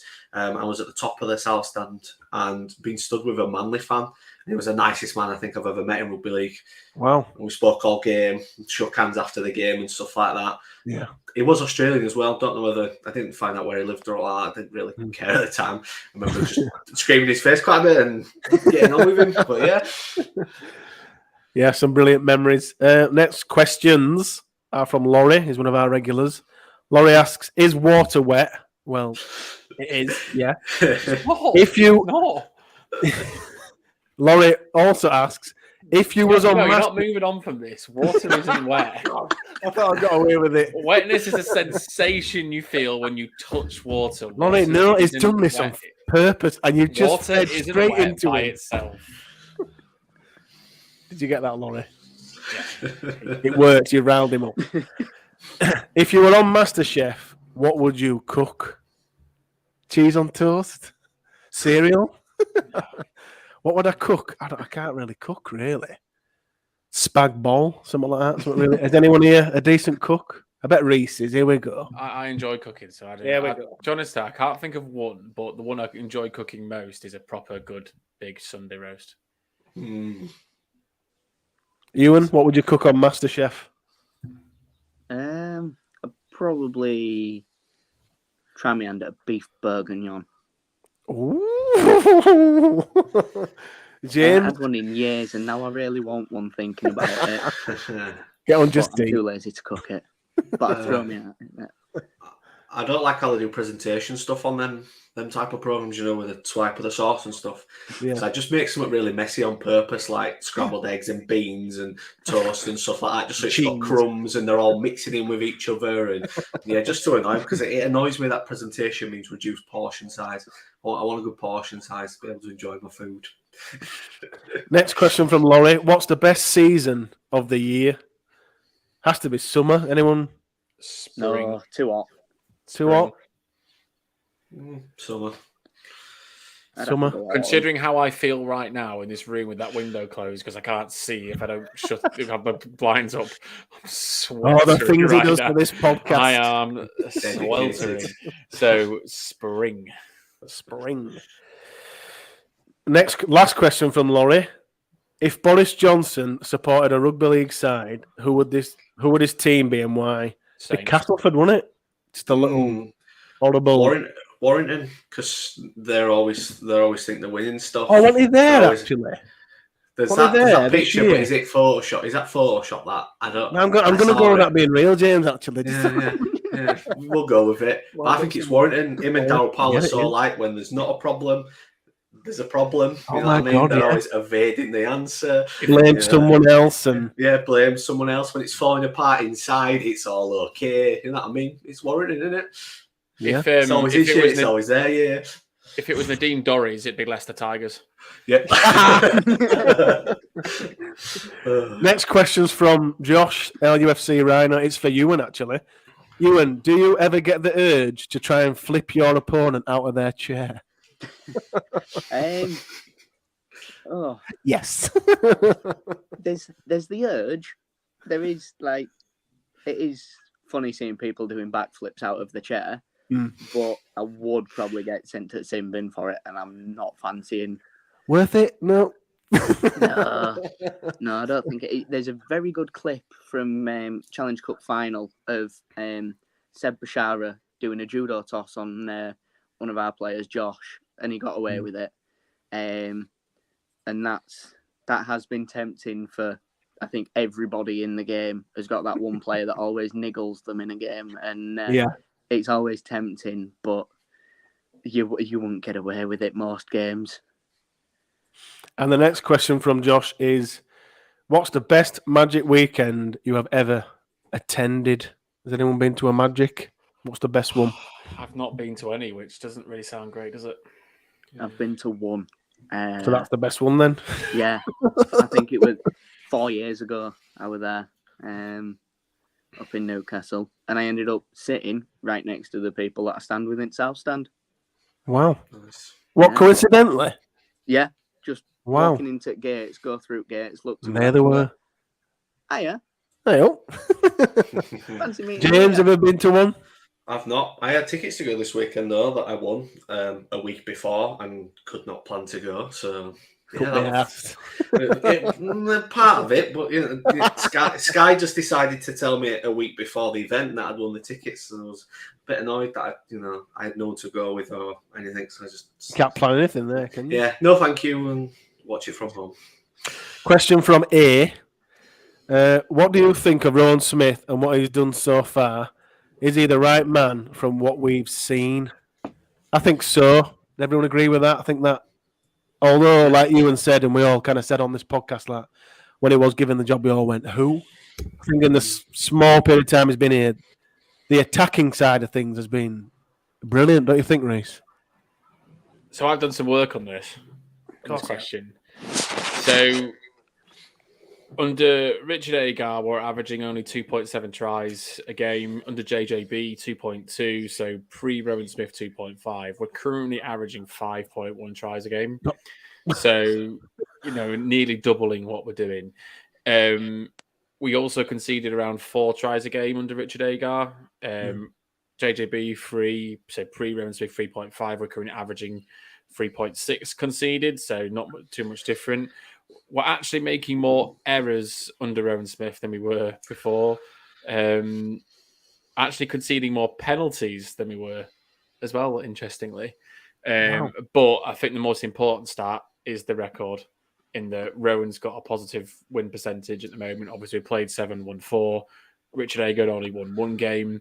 JJB won 2, lost 2, and drew 1. So the most important of that all is the fact that Rowan's got the better record. And I really am enjoying the more expansive rugby and the more entertaining rugby that we're playing. At the end of the day, as long as we score more points than them, that's all that matters. How do you see it, Ewan? Think he's the right man for the job? If you like what you've seen so far from Rowan Smith? Yeah, definitely. He's got something about him that seems to be clicking well with team. Yeah. And I feel like he's got that hint of Uncle Tony coming through of manufacturing. Well, we need a bit of that. Whew. I don't know. Imagine both of them on directing team. Could be happening. It could. It'd be lovely if it did. If he came, but yeah, I reckon give him till end of next year to build a squad that he 100% wants. Yeah. And we could be in with a fighting chance of dethroning anybody. How you see it, James? So far, so good, isn't it? I think you said it on the pod before. You got to give these things time anyway. The time that we've had so far has been good, positive things. Yeah, he's the right man so far. Absolutely. The next question is from the same person, A. If we couldn't use the rhinos, what animal would you want us to be named after? It's nothing but something ferocious, wouldn't it? I know a rhino ain't really, but it'd have to be something like a bear. Sharks, lead bears. Do you remember we talked about this before? Because I've seen Ian's reply to say that I still don't call us rhinos. It grates me when other folks do. It's leads or loiners for me forever. Forever. Now, if you remember what I described when I Googled loiner last time in the Urban Dictionary, a loiner was defined as an incomplete erection. So, Ian, you might not want to continue calling yourself a loiner. But I couldn't see, and in terms of the purpose of the question, I can't see any other animal that would want us to be named after. In fact, loiner was probably accurate for the first 7 games of the season. It was. In fact, I think that was the last question. I didn't even... Yeah, it was. That was the last question. I didn't even build up to it, did I? Gentlemen, thank you very much for coming on. Ewan, thanks a lot. Really, really appreciate you, and good luck for the rest of the season with the wheelchair side. James, again, thanks. I think that's your third appearance? Second now. Second appearance, so we'll have to have you back for your hat-trick before the end of the year, I think. Absolutely. Sounds good to me. Get that hat-trick appearance. We do have Barry McDermott penciled in for Wednesday around 7 o'clock. Barry is at Magic at the moment. He's just going to get back to me and Reese to kind of say, that's the day, that's the time, let's do it. So we're going to let him get back from Magic. So that should be coming Wednesday, but we'll confirm that. So that will be the next podcast, and then after that, we'll be back to review Toulouse with, I think we've got Cameron and Adam coming on to review that one, 2 regulars.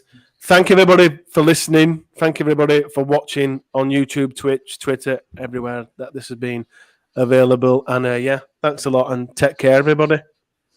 See you soon, guys. See ya. Bye.